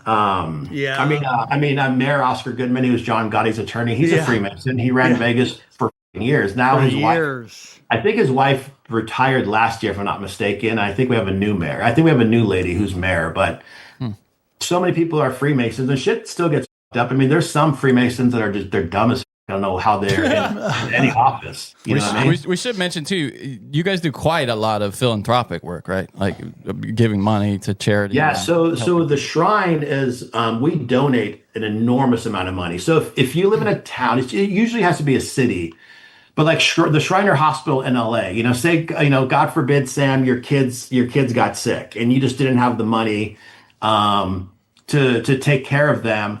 I can make a phone call and we'll have a van pick up your kids every morning, take them to the hospital and have them dealt with whatever the treatment is they need. It's a super, super nice hospital, all taken care of, all paid for. The cost to you is zero. We have speech clinics here in Vegas. We have, what the f was I the president of? I think the hearing, I didn't even show up to the thing. We just had other people run it. We had like a hearing clinic, a speech clinic. We have a cancer institute. We have all kinds of stuff like that. And then tons of scholarship funds. So in our lodge, if your kid is a Mason, goes to college for free. We pay for it. Holy shit. If you need money, like let's say you're having a hard time, you just need some cash, the lodge will write you a check, give it to you, and you're forbidden to pay it back. You cannot pay it back. That's incredible. Are there English as a second language Freemason lodges for XG to join? So there's a documentary on Netflix about the cartels. I forget what the name of the cartel is, but there's these Freemasons in Mexico that took on the Knights Templar, because Knights Templar is a Freemason thing. So they took on and killed a bunch of cartel members in Mexico because they were just using our name. And they don't talk about them as being Freemasons. You just see their rings and stuff when they're showing these guys that are like they're out assassinating the cartel. You just see their rings. They don't talk about Freemasonry at all, but you pick up on it if you know what you're looking for. There's lodges. My grandfather, he was a Mason in Cuba. His grandfather was from Spain. He was born in Cuba. My mom was born in Cuba. He was an 18th degree Mason in Cuba, but when I was joining, my mom told me. I had no recollection or no knowledge that he was a Freemason. There's people that come from Mexico. There's people that come from El Salvador. Like there's lodges all over the world. And some places in America it was super hardcore. You know, things are a little bit looser nowadays. The Philippines, like I said, it's fucking super hardcore there.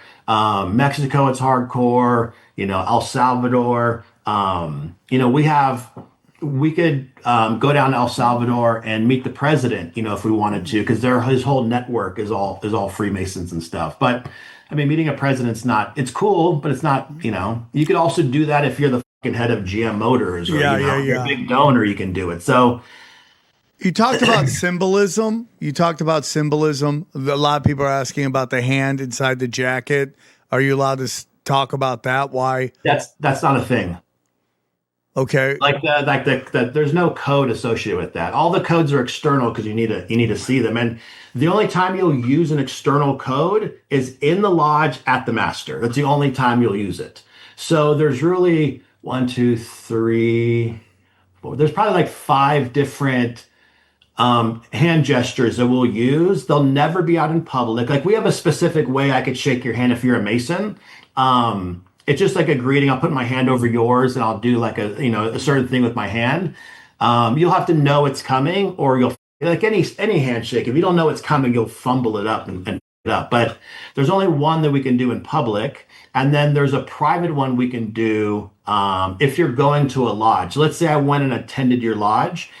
They would look at my dues card. They would talk to me a little bit. Then me and like 3 officers would go into a private room and we would do a private handshake in there.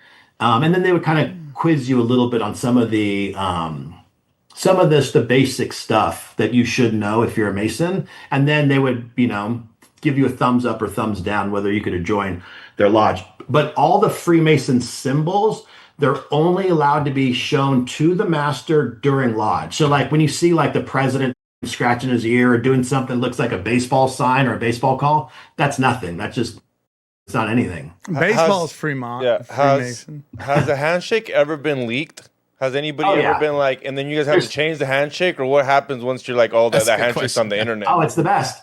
So most of the leaks come from Freemasons, or most of the counterintelligence. So you can find like exact rituals online, but it's buried under like 60 other rituals that we release that are fake. So a lot of the stuff you'll see online, if something gets leaked, it's just showered with other kind of half-truths to mix it all up. So you wouldn't really know what was true or what wouldn't. And let's say this. Let's say somebody used to be a Mason, they got kicked out, and they showed you guys that the handshake. It doesn't do anything for you guys. You know what I mean? Just like if you took my black belt out of the display case, you can have it. It doesn't do anything for you. You didn't earn the right to give that handshake. You didn't earn the right to wear that belt.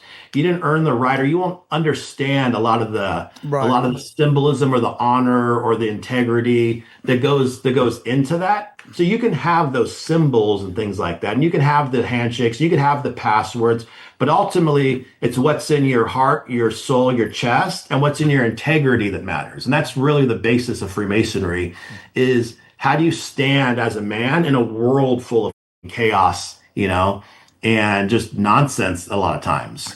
What is this guy says generative principle? Am I using that word right? Generative principle. Yeah. So our main term is to make a good man and turn him great. So that's really the basis of Freemasonry, is like if you take Tony Robbins and all the best speakers and stuff, so much of that stuff is in Freemasonry, but a lot of that is in an actual ritual. Instead of a guy standing in front of a stage with a microphone, it might be 5, 6, 10 guys, going through kind of like maybe a historical event, reenacting a specific thing that happened, which is the quote ritual. And then you're like, oh man, I had that happen to me in life. Now I know how to act. Now I know if I come across that, here's the proper way to behave in that situation. Is there any connection to the Black Sun in Freemasonry? I don't even know what that is. It's a video that went around that people were like, basically the Freemason symbol comes from the Black Sun. Okay.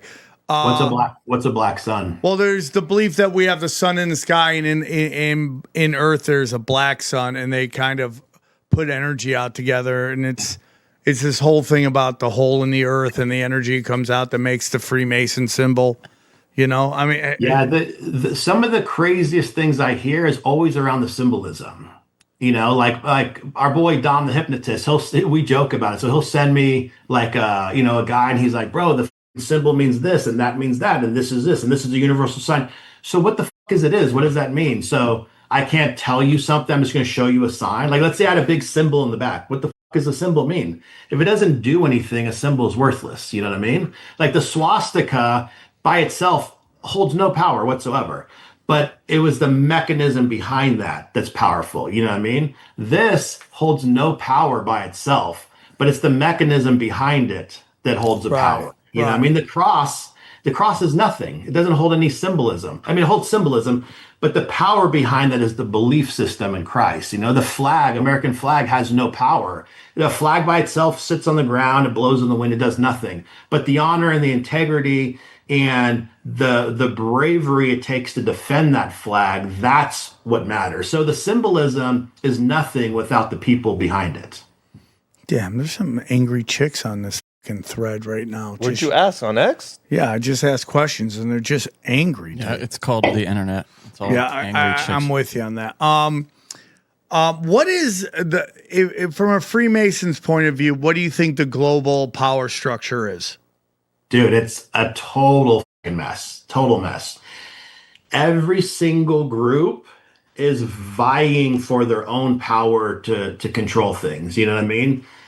The idea that there's one central power structure, there's always going to be somebody in charge, but that person in charge, there's thousands of people below them trying to take them out and put their own initiative. Even in our own lodge, I want to run the lodge, not myself, but with my people, because I know that we're going to make the right decisions for what we believe in, right? And if we give up that power, somebody else is going to make decisions that we might not agree with.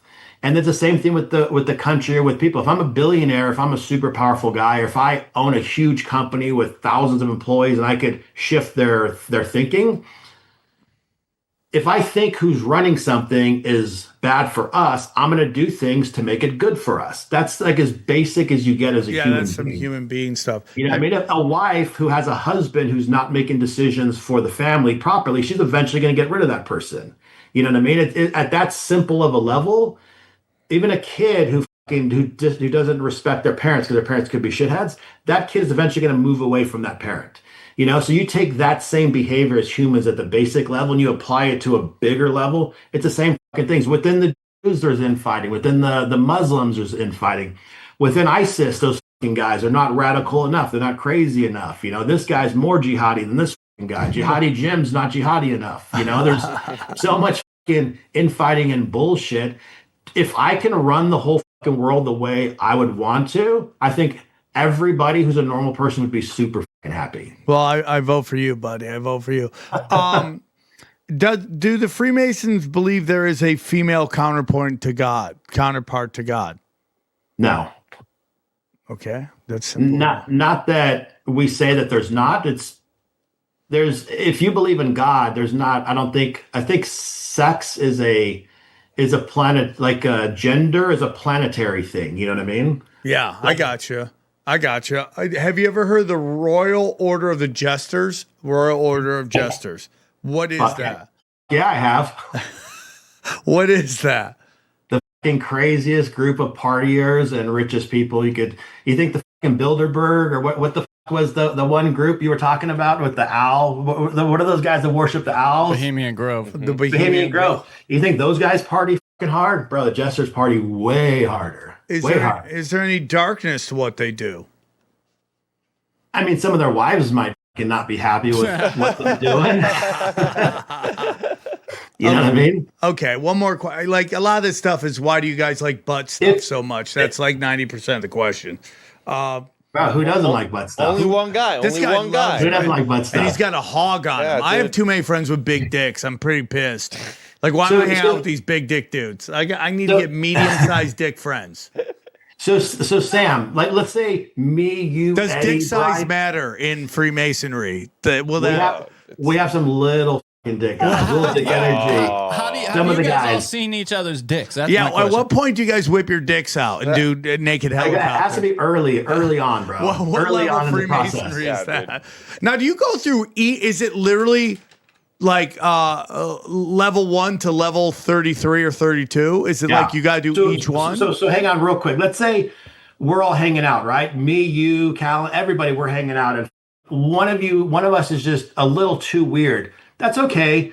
But if you get a little too weird, what's a group going to do? Be like, hey, f- this guy. What's this guy doing? You know what I mean? He always disappears. Something shady's happening. You're going to out that guy. You're going to get rid of him. You know, if you're normal guys. You know what I mean? And like, even like in our dark days, like when you were out partying and doing crazy shit back in the day, Sam, like if you did something that you weren't proud of, did you take the whole group with you, or did you go by yourself? You know, if I do something crazy, I go by myself. Yeah, dude. You know what I mean? So like the idea of like having a whole group involved is just, it's weird. It's messy. It's like, it's cold. if I was, let's say I was in the I'm into huge tits. Let's say huge tits were illegal, right?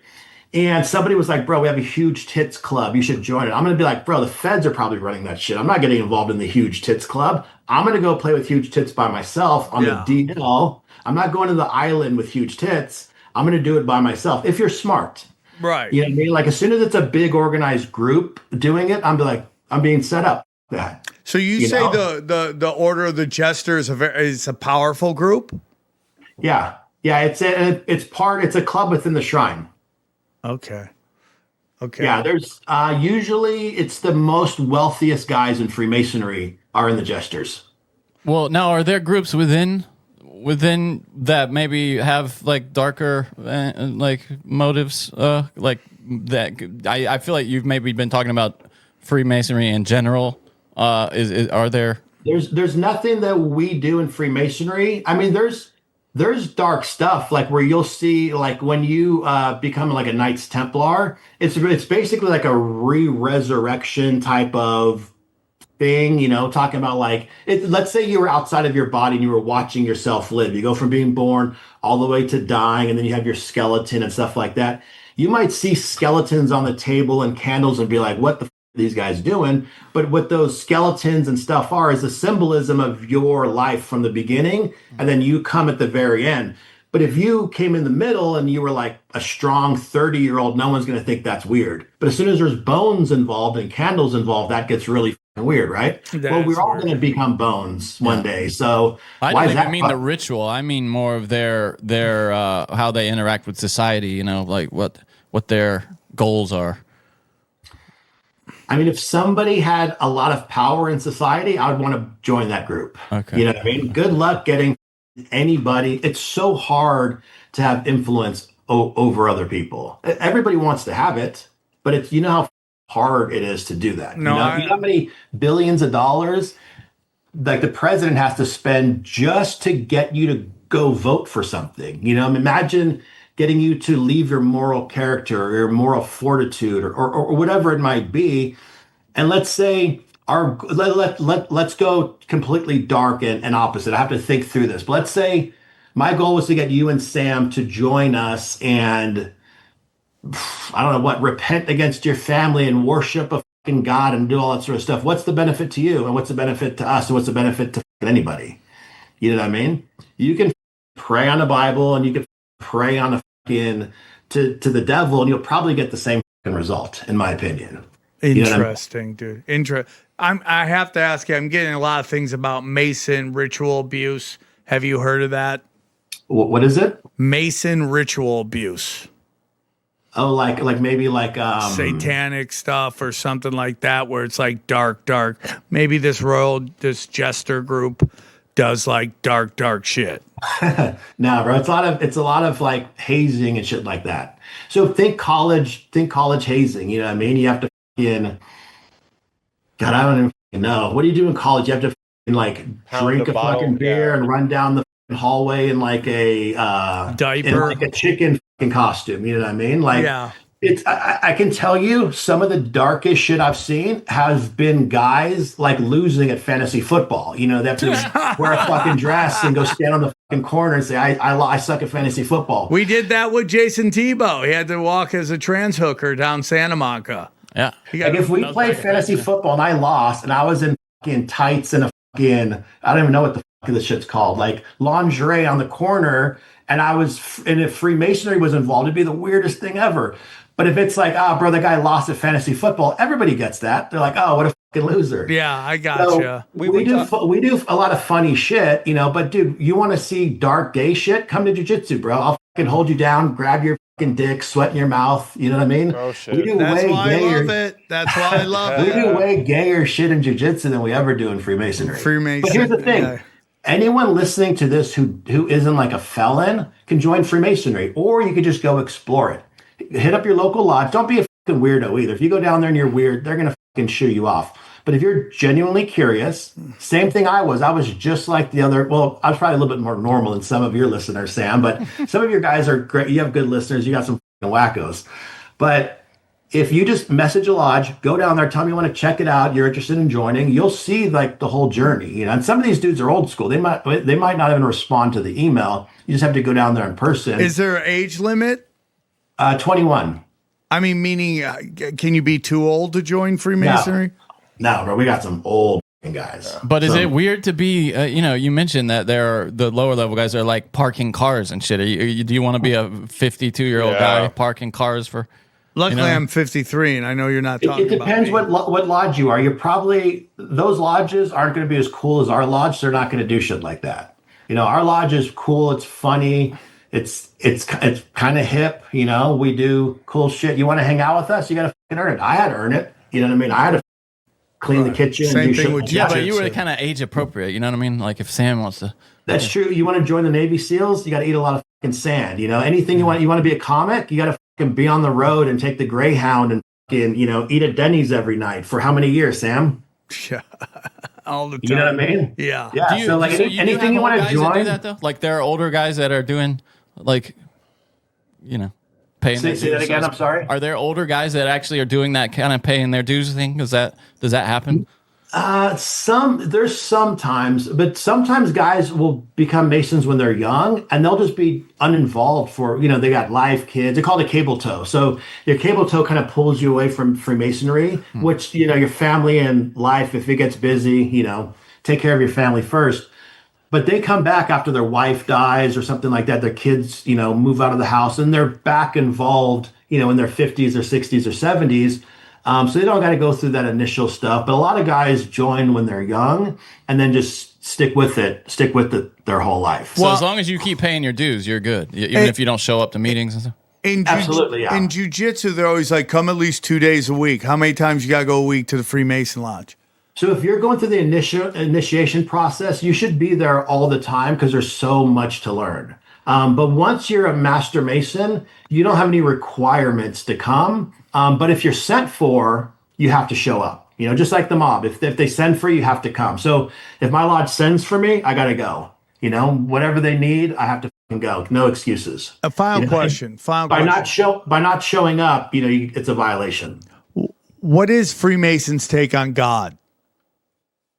So technically, it's not religious based. So you can be of any religion and join Freemasonry, except in our lodge, because we're we're a little bit outside the norm. But and it doesn't say you can't believe in God. There just cannot be a book on our altar that's not the Christian Bible. So if you want to join and you're a different religion, you can join. You just have to take your vows on the Christian Bible. kind of funny how they worked it in there. But we got dudes that are. There's one fucking guy. What the fuck is he? He's hang on, let me think about this. It's a little bit fucking. This is probably the only guy who's kind of fucking dark, but it's not Mason related. It's fuck. It's not tip my line. It's like a voodoo type of. Oh shit! I know it's like a voodoo type of Santeria. Yes, thank you. That's it, Santeria. So nothing to do with Freemasonry. That's his religion. He's been kind of like pushed out a little bit. Okay, get out. He goes to Africa and cuts heads off of animals. Yeah, is he white? Is he a white guy? It's definitely not a white guy. Yeah, this that's is what I'm like No, he's from Cuba. Yeah, Okay, he's like, so because you mentioned you One didn't of have your many people. minorities. yeah, one of my homies does that Santeria shit. They be killing chickens and goats. And, Dude, Yeah, you want to see weird shit? All the guys that are into conspiracies, go look at that shit. Those guys do some wild stuff. He was showing me videos of like them in Africa with fucking, like monkey fucking heads on and like eating fucking dead monkeys, but not cooked. Like just the weirdest shit you can imagine. That's not Freemason related. That's its own religion. He became that after he was a Mason. But that's the only thing weird I've ever seen in Freemasonry like that. But it's like that's not us. That's just fucking him doing his own. How thing. do you get into that? Wouldn't late in you life, just by the way? like keep that a secret? Yeah. Like, Dude, the like videos he I'm showed not me gonna in tell the Africa- bunch of Christians that I eat monkey brains because I'm into voodoo. I wonder, how do you join Santa? Like, hey, dude, you want to do some Santa? Well, you know that's where 6'7" comes from. I'll Really? tell you how. There's one successful person Thought it came from the mellow ball. who'll tell you I practice Santeria, and then you want to be successful. So then The guy from Sublime, yeah. Oh, no, he doesn't practice Santeria. Sorry. Yeah, that's Jennifer Lopez. AG, great episode. I loved it. It was a lot of fun. Well, we didn't ask you at the beginning because we just got right into it, but where can they find you? So you can on Instagram, it's ag.gregoroff. Or you can go to our business, which is Toehold, TOE_HOLD. Shoot me a message if you want. If you're if you have questions about Freemasonry, shoot me a message. If you're super weird, don't message me. Yeah, the weirdos stay home. Dude, he has amazing. But one more thing. Let me reiterate one more thing. So your best friend in this whole conspiracy fucking world, if we got the Catholic Church and people to stop fucking believing that we're killing babies and doing like whatever the people think, Freemasonry would be more powerful and there'd be less of the bullshit happening in this fucking world, because you literally got a global organization of guys that are probably how most normal people would want to be. You know what I mean? Like you want your family to be successful. You want to become a better person. You want to have good integrity. Yeah. You want to be a man of your word. You want to be like a stand-up guy.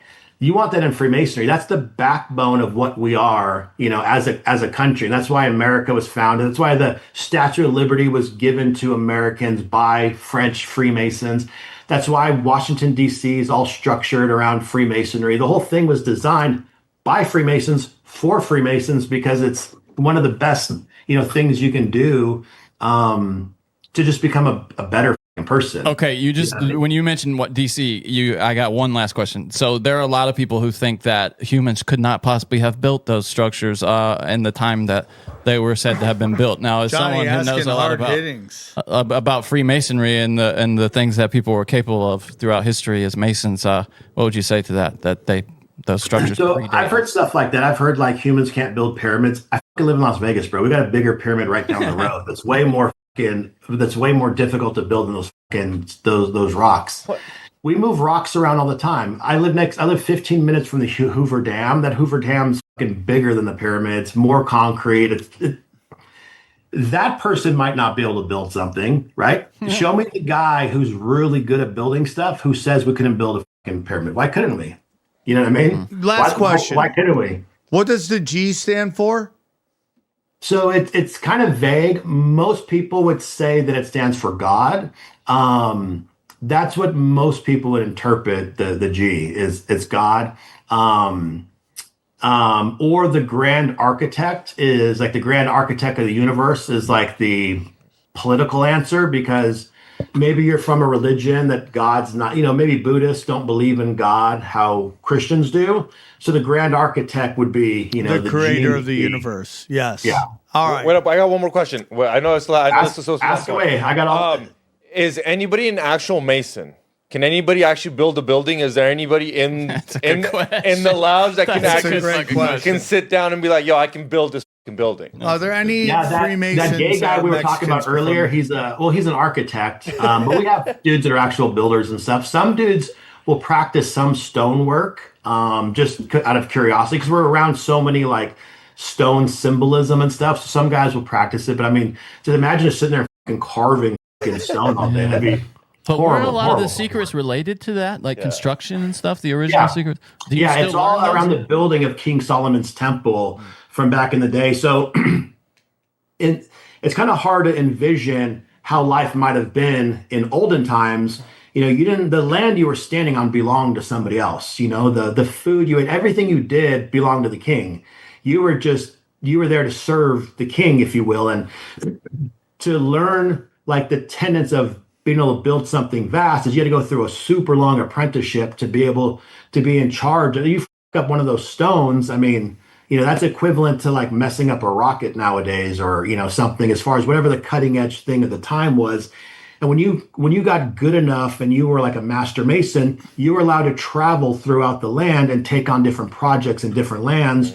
Or a kingdom from another region can pay you to travel to their land and and build a structure or a castle or whatever that king or person, pharaoh, wanted you to build. And then because you were a traveling man, that's why the term Freemasons will refer to each other as travelers. That term comes because you're able to travel the land. You were able to pick up really what was happening, and maybe your kids will come to you and be like, hey, I heard that in this other land, this happens or this happens. The Masons would be the ones traveling the land, bringing back the stories and bringing back the facts and bringing back, they were free to travel. You weren't allowed to travel back then. If you were out wandering around free, someone might just grab you as a slave back in the day. We're talking about 2,000 years ago or something. So a lot of it symbolizes from that, and then it's been kind of carried on throughout history. And those tenets, so if we took modern Freemasonry, like the symbols we use and the hand gestures, that goes back like exactly the way we do it now, like 300 to 400 years. If we were to go in a time machine and go back, we would be able to go right to Masons, 300 years ago and interact with them, because we've kept it super tight. Because think about how society's changed from like the Romans to modern time. There's so many cultural things. But as far as how humans operate nowadays, 300 to 400 years is more in line, with America's, what is America, 250 years old now? 270 or something, or 240, I don't know. I think at 250 we're gonna have our birthday. Yeah, he's gonna have like a 1 month parade or something. Yeah. But so even through the kings, all that time, like the kings of England, Freemasonry we'd communicate amongst each other and be like, the fucking king is doing this, the king's doing that. There's this fucking corruption going on here, and we were always like, this isn't a way humans should live. So Freemasons throughout history were always trying to sabotage different things or infiltrate certain things to disrupt it, because ultimately Freemasonry wanted to build a country like America where people could just have the rights to do what we're doing now and just share ideas and not have that authoritative entity over you dictating what you can or what you can't do. So Freemasonry is designed as, this isn't said in Freemasonry at all, but take the Constitution, the beliefs in the Constitution, like those God-given rights, those are in almost perfect alignment with Freemasonry and the tenets of Freemasonry. And that's the whole purpose of being a Freemason, is to take this beautiful country that we live in and kind of spread that, throughout the world, to where people don't live in tyranny. If we were in North Korea, we'd be fucking dead right now for the things we're talking about. Yeah, I'm with you. We could jump on a plane right now, and in 12 England hours, right now would be screwed. In the UK, Everything. we'd be screwed. I love the pictures behind you where girls just present their asses. We're such monkeys, dude. Look at that. That's a position. Turn around, pop your butt out. Yeah, Let me it's like your Instagram feed. Yeah, Sam. basically. Yeah. AG, one more time. I love you so much. Love you, bro. Such a good friend. I'm glad we could do this. I hope everybody enjoyed it. I had a great time. And let's break down the episode. All right, guys. What'd you think of AG? Dude. Yeah. I think no matter what we talk to him about, people go, oh, you didn't ask about this. You didn't ask about that. I cool, mean, though. he He's addressed a lot of it, I felt. I mean, Yeah, I like that guy. AG's the best. Oh, dude. he came in with some energy. I bet they have a good time. Yeah, Those fellas. I mean, the things he said made some sense. Like if you're trying to destroy a group, you credit them with what you're doing, right? Yeah, totally. I mean, I'm sure there's gonna be. You didn't ask about this, dude. You didn't ask about that.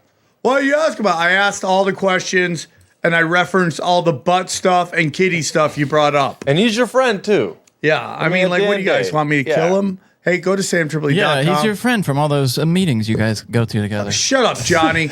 All those go to Illuminati samtripoli.com events. I'm going to be in Minneapolis tonight, tomorrow. I'm going to be in Morris Plains in New Jersey with some killers. And then Word War Debate is just getting more and more interesting every day. So go check it out. It's going to be epic. It's going to be a Super Bowl of intellectual discussions. Hopefully there'll be some fun chaos. And then there's a party. Come party with us, dude. A month from today. A month from today. Go to samtripoli.com. Go to samtripoli.com. All my videos are there. All my premium content is there, man. I'm trying to put up 3 a week of some of the best conversations and videos we'll watch together. It's been crushing. I hope you guys enjoy it. What's up with this pig and dogs thing? Yeah, there's pigs and there's dogs in the world. That's how the elites see us. Right? They think we're dogs. Then some of us are pigs. Talk about the Cash Daddies. Cash Daddies is a podcast where we talk about financial issues, and the Patreon for that podcast is a place where you can learn how to invest and hang out with some like-minded people who want to, secure their futures. It's fire, man. You also get extra bonus stuff from the episode. It's great. If you go down. Yeah, we answer your questions. We answer your questions. Mostly anything you want to ask Howie, bang, he answers it. Dude, I'm so excited. Chaos Twins, we're going to be cranking that up soon. That's going to be getting finished colored. It's a great Christmas gift for your kids or your friends. Hopefully it'll be out by then, and then go back down. Guys, T-shirts. I got a new one coming. You guys are going to love it. But PSYOP season takes no days off. I need that hoodie. If only you were the boss of the T-shirt website. I know. I need it. Look how good that looks. Why don't you just tell him to give you one, dude? What size you want? I'll place the order. What size you want? I want an extra large. You just message him. He'll send it. I put an order in one time, and he sent it to me, and he was like, "Dude, you don't have to order stuff. Just ask me what you want." Yeah, I'm gonna get that one. It's hoodies, T-shirts, new shirts going up all the time. Gold and silver, we love it. Wise Wolf, Mineral King, people are loving it. I'm impressed. Want to make your soil better? Want to get rid of parasites? It's a great place to go. Harley Ray, we love them. We love their crystals. We love their candles. We love their sage. And of course, Chemical Free Body. I took it today before the show. Absolutely necessary for me to get my shit going. And then how is Brain Supreme treating you? It's treating me amazing. Week off though, so okay. Yeah, I can't be. That's honest. why you're a little off today. Yeah, a little crush. off. You can feel it. What do you got? Hit that like button, subscribe. Go check out my podcast. I put a couple exclusive conversations between me and Sam Tripoli at the Raiders. I didn't even know he was recording it. And then next one, Johnny. It's like Chad Zumach. He just calls you and surreptitiously records you. Broken Sim, the one is out right now. We talk about the Billboard rankings of the top 25 comedians of the 21st century. Get into that. It's ridiculous. And then Owen Benjamin was right about something. We talk about that. Yeah, and then if you guys, all my audio, just click it. You'll take it right to Apple Podcasts. All my specials. Doom scrolling, baby, Tuesdays. Yeah, it's fire, dude. It's fire. And then XG jumps in to catch pussy once in a while. So see if he can go fishing in a barrel. But yeah, good. I wanted to say about that. Albert Pike is interesting because he gets propped up as this kind of mega influence. But if you read about his history, like he got essentially fired from the Confederate Army for being just terrible at his job. Like he was not a good general. And he was in charge of Indians. That's how much they respected him. They let him go command Indians. And his Indians at this one battle, like one of the guys like scalped somebody, and they were like, dude, this is white army. We don't scalp people. You got to stop that. And yeah, he got fired. Like he got stripped of his command. Like he was not like a well-regarded man. If we want to go time. by what Pike AG said, and I don't see why we wouldn't, There seems to be a lot of psyoping going on when it comes to the Freemasons. Like I think Albert Pike is just a propped up. Like I just want to read this one passage about his Civil War service right here. Okay. Yeah, one of his guys scalped somebody because he was in charge of natives, which is not that's not like a primo assignment in the Confederate Army. And then he came into conflict with his superior officers, at one time drafting a letter to Jefferson Davis complaining about his direct superior. After the Battle of Pea Ridge, that's the one where his guy scalped somebody and then his people just ran off the battlefield in disarray. It was alleged that I'm sorry, no, that's the thing about the scalping. And then, Then General Hyman charged Pike with mishandling of money and material, ordering his arrest. The incident arose when Hyman, who had declared martial law in Arkansas, ordered Pike to turn over his weapons and Native Indian treaty funds. Pike thought the action was illegal and refused. Both of these charges were later found to be considerably lacking in evidence. However, Pike, facing arrest, had to flee into the hills of Arkansas. He submitted his resignation to the Confederate Army. He was arrested on November 3rd and charged with insubordination and treason, like a lot of Why is there a statue for him then? And then in the wake of the war, Pike moved to New York City and then for a short time to Canada. And then he applied for a pardon and eventually got one. He said in his pardon that he just wanted to pursue the arts of peace and to practice his profession and live among his books and to labor to benefit my fellow race. White people. But nothing like, there's no honor in his service. It's so weird that they made him a statue. Isn't that weird? Well, in his statue, he's not in uniform. It's just him as a citizen. But still, it's like, look at this up. Check out this up. It's weird, dude. All right, guys. Enjoy the highlights.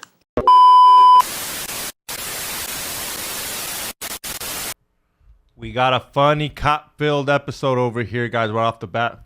We review this lifetime delinquent stealing at Walmart. We think it's Walmart, but it's so funny. This homie is a comedian. Then right after that, we review this cop who runs over a criminal, and to top it off, he still keeps yelling, "Stop resisting arrest. You just ran over the homie, dog. Come on, get your shit together." And then these two twins, one of them's methed out, the other one isn't, and they switch spots around to try to get away with the crime. It's unbelievable. Don't forget to hit that like button, subscribe. Let's get right into it, baby. Let's go.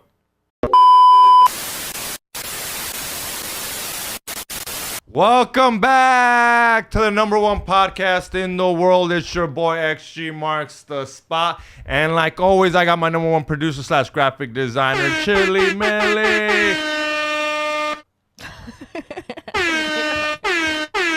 What's up, guys? I'm having a great time. It's a weird start to the podcast. That makes sense. The beginning of it, Chili showed up and I was watching porn. Yeah.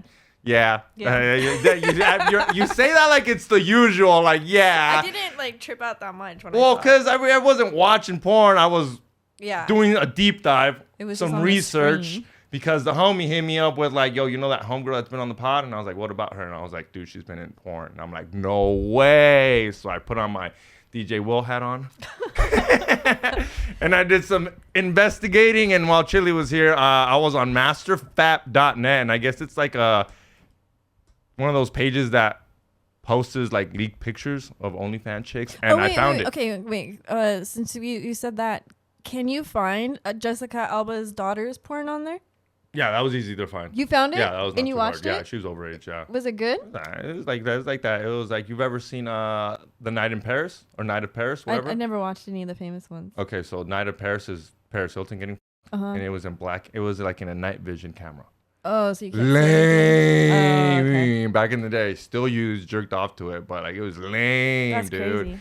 Yeah, and then like you've seen the Kim Kardashian, right? Mm-hmm. Weak. You don't see nothing. You don't see no vaginal. Yeah. You don't see no real penetration. You just see her blowing You just Rage's know it's big her. ass dick, huh? You just know it's her. You just know it's Yeah. her, which is enough for some Okay. of us. Well, all right, go back. Yeah, to your but story. so she just shows up. She's like, "What the f doing?" I was like, so then I like literally explained the rundown to her. I was like, so homegirl, her videos leak, whoop de whoop, and then I was like, you want to see it? But we can't find penetration. It's just her like a background actor. Yeah. And I showed it to Chili, and I was like, is it her? And she was like, yep. that's her, and she's not in the. It's like one of those pornos where she's like she's an extra. Yeah, she's in the classroom, and her friends and another student's about to get smashed on. She's like, you're giving out too much. So she's in the classroom. You want the video? DM me. I don't give a fuck. I'll send it to you, dog. The homegirl. You can bleep some of this out if Yeah, I usually do. I end up regretting it at the time after. Oh my god, bleep that out. I said the homie's name. It's up to you. But yeah, so we found it. It's nothing too crazy. And I was telling Chili, I was like, dude, would I be mad if my girl, me and her are dating for like about a year or two, and then she hits me, or the homie hits me over like, your girl's in a porno, and I'm like, but she's just a background actor. Are you breaking up with her? Yeah. Are you asking me? I don't know. Is she in a porno? Like, Chili, would you consider her that girl that I showed you? The one that we watched? Yeah. Would you? She's in one because she's like kind of looking at the screen, kind of suggestive. No. You consider that being in porn, even though she wasn't in porn, like like to me, she's just she's not a. Okay, she isn't. Okay, if you're a background actor in a movie, you're still in the movie. But yeah, that's what I meant. So when that's what I'm wondering. Like, she's not the main actor. Like, she's not the lead. I thought she was just sitting there, and I was like, oh, she's just sitting there, and like that shit's just happening like while she's in class or something. Then that's not bad. But then when she's turning around and looking, I don't know what that's what I was asking you. And then I'm here's like, the other thing. Does that count? Here's the other thing. That's what's on camera. Mm-hmm. We don't know when the cameras got off, and maybe she participated. You think that's what happens at porns? Not everything that gets recorded goes on the internet. I'm pretty sure some shit gets recorded. Some videos didn't come out like that good. Outtakes? Yeah, we don't know if she I participated. thought you meant like it's like a party and she's just like maybe too. You don't fucking know. I don't. You don't know what drugs are involved. You don't know how much cocaine is there. Oh, I guess yeah. It's just it starts. So even though my wife can tell me or my girlfriend tells me, dang, your wife you're divorcing. Well, I'm just saying. You have a girlfriend, you have a wife, and your girlfriend hits you up with, I'm not in a porno. I was just a background actor. I got paid $100. It's no big deal. My homegirl got whoop-de-whoop. Like I said, I might believe that, but what happened when the cameras were off? You're in a porno set. What the are you doing there, bitch? Also, don't you have to somebody to get on those? I would assume. Like, you know. I would assume you have to fucking. Don't you have to like get through? Maybe not someone, but you have like to. The cameraman. You have to kind of. Or whoever be part of the pays game. You know, you can't be a prude. You know, they don't have prudes there. They don't have anyone that's not like, you might not, but you better be in a bikini. So you're definitely not dating any. Well, that's so what like, I mean. Like, and that's the homegirl that technically we can't find anything crazy. We just find her like in the background, a little bit of titties, nothing crazy. But I'm just like, how do I handle this? How do you handle this? This is before and after, right? So like, let's say like if you're already dating her and then you find it, let's say, well, it's worse if your friends find it. We if you find it, you just cross your fingers and hope to die that no one ever. We found it. Yeah. We found it. Which one? Well, okay, so let's say like you found it and no one else found it. That wouldn't be so bad, right? So you can talk to her about it and then find out. But aren't you pissed off that she never told you? That's another thing. Did she not tell you? Because you can't be married. You can't marry her. Like, you would have to get divorced if you found out that your wife is in a fucking... Just on a porno set. Yeah. You're just fucking okay. Akash. Okay, so do you... popping her pussy. Fuck. I might have to find his name. I've done stand-up with him. He's famous for doing this. He did stand up with me, Sam Tripoli, and Eddie Bravo in Huntington Beach. There's this guy that gets paid to be the cuck. Who? Who? He's a comedian. He said, when all I said was I'll put his there's so many comedians, but that lineup is small. I'll put his face up. It's gonna take some time for me to look for it. So I'll put it up right there. But it was one of our guys that performed with us, and he looked very familiar. He's some curly-haired comedian, and he gets paid to be a cuck. We've all seen him in brown pornos. Guy? Huh? The brown? He's brown? Brown with curly hair, yeah. The one that lives in his van? Maybe. No, I don't think it's him. Is it? No, not him. Not the big not the big nose motherfucker. The Jewish guy, no, someone else. But this guy, he was telling us how he gets paid to be the cuck. He gets paid $200 just to sit there. It's $200 or $500, but I knew it wasn't over a K because I said I would probably do it for a K. And all he does is sit there while someone else, and he acts like the husband. He acts like the boyfriend. Huh? Well, I know the story. I'm trying to think of who it is. You know the story because we've talked about it on Tinfoil Hat. Sam was mind blown. He's like, "What? He's like, you get paid to be the cuck, and we've all seen him. Because the second he said, I'm the cuck in those videos, me and Sam were like, oh, you are that dude. I wouldn't be happy. What? Like if I found out my boyfriend was like a cuck and then like in a porno, I'd be like, nah, I'm out. You're out?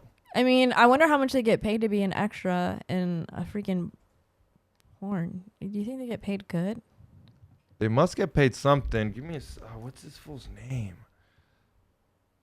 Now it's gonna we've all bug us. seen I bet you it's like someone's. Here's a clip from the latest Broken Sim. All right, you ready? Yeah. Christian warriors, they come to fight. They fight for love. That's fire, bro. Oh, that's you. Hold on. There's another. They give you an alt. Christian warriors. Yeah, They come to fight. They fight for love. Yes. Yes.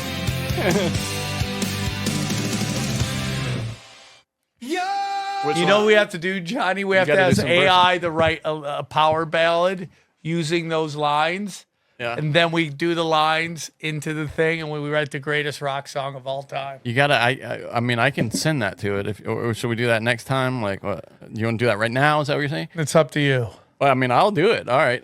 But we can't be here all night, Johnny. Well, that's what I'm saying. 12:30. We'll do that next time. We'll get the lyrics and come back next time. We got to do the news. Did you know that AOL? This is briefly hit this. AOL shut down their dial-up a couple of months ago. Aww. It's over now. It's the end of an era. Here's the crazy thing: thousands of people still had dial-up internet in Oh. 2025. Unbelievable. Isn't that crazy? You That had is dial-up crazy. in 2025. Right now, trailer parks are freaking out. But they in like September they got rid of it.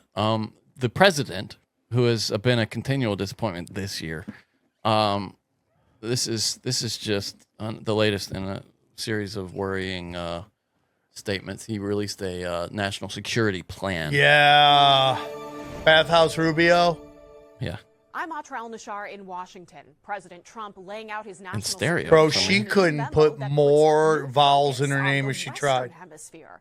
This comes as some of the president's supporters Only in say the left he's channel. straying from his America First vision. Shy of a year into his second term, Isn't it crazy? It hasn't even been a year. Well, that is now a year. No, it's almost a year. Not quite a year. Yeah. National security memo. Feels like it's been 10 years. He wants to change America's relationships and responsibilities in every region of the globe. The president's top priority is connected to his months of strikes on alleged drug boats. Very soon we're going to start doing it on land too. Trump's memo states, after years of neglect, Why? the United States will reassert and enforce the Monroe Doctrine to restore American preeminence in the Western Because that's what we If you're need. focused on Gross. America and America first, you start with your own hemisphere. This guy where might be we the next live. president, brother. Dude, no one's gonna vote for that piece of shit. No, do you? But you say that, but then you What is also going on with that helmet? Oh, okay. They get that video screen in there, but you say that, but then you also acknowledge that the elections are rigged. So Yes. I don't know why. Yeah, but why you think here's that would the matter? whole thing, dude. It's like They gave it to Biden and said he got more votes than anybody in history, I get it. It just like by far. it needs to get so bad that people wake up. As long as you In the have Western fat Hemisphere. homeless people with iPhones, you're never gonna have Rubio's any change. plausible though. Like that's all they need. Bathhouse particularly Rubio. the Navy and Coast Guard, to control sea lanes, to thwart illegal and other unwanted migration, to reduce human and drug trafficking, and to control key transit with routes that. in a crisis. Another tactic? Tariffs. The president says he's prioritizing what he calls commercial diplomacy to boost American commerce while making it harder for non-hemispheric competitors to increase their influence in the region. And the Fine with White that, House too. says we should make every effort to push out foreign companies that build infrastructure in the region. Yeah, how The about Trump America? administration How about says all of stopping this is China part of from their buying America First farmland? strategy, but And even Bill some Hicks. They do have a new president's bill own for that. supporters argue Bill he's Hicks, No, Bill. hater. No, who's the guy? Bill Gates. Sorry. Oh. too focused on foreign Bill Hicks taking affairs. strays. America Dude, I'm first so should mean sorry, Bill. America first and only Americans first. Where the Trump She's going out, guns administration blazing. wants America to This is the part I agree How with the funny most. is that right here. clip? America first means all America. I agree. Cut. With this part I agree with the most. less responsibility is Europe, claiming the continent is in decline in part due to migration. They also accuse European leaders of having unrealistic expectations for peace in Ukraine and argue NATO should stop expanding. This memo has much in it that should encourage Russia, which also wants to stop NATO from expanding and rejects Europe's expectations for the end of its war. Did you hear something that there's no way it's true, but it would be great if it was? That part of the Ukrainian peace deal is that the United States has a give up document. If you'd like to hear the rest of this episode, subscribe to Broken Simulation in your podcasting app or check us out at youtube.com/Sam Tripoli. Go deep, homeboy. Aaron, open your mind. Drink from the fountain of knowledge. There's lizard people everywhere. That's some interdimensional shit. Wake up, Aaron. This is only the beginning. Dude, you just blew my mind. Tinfoil hat.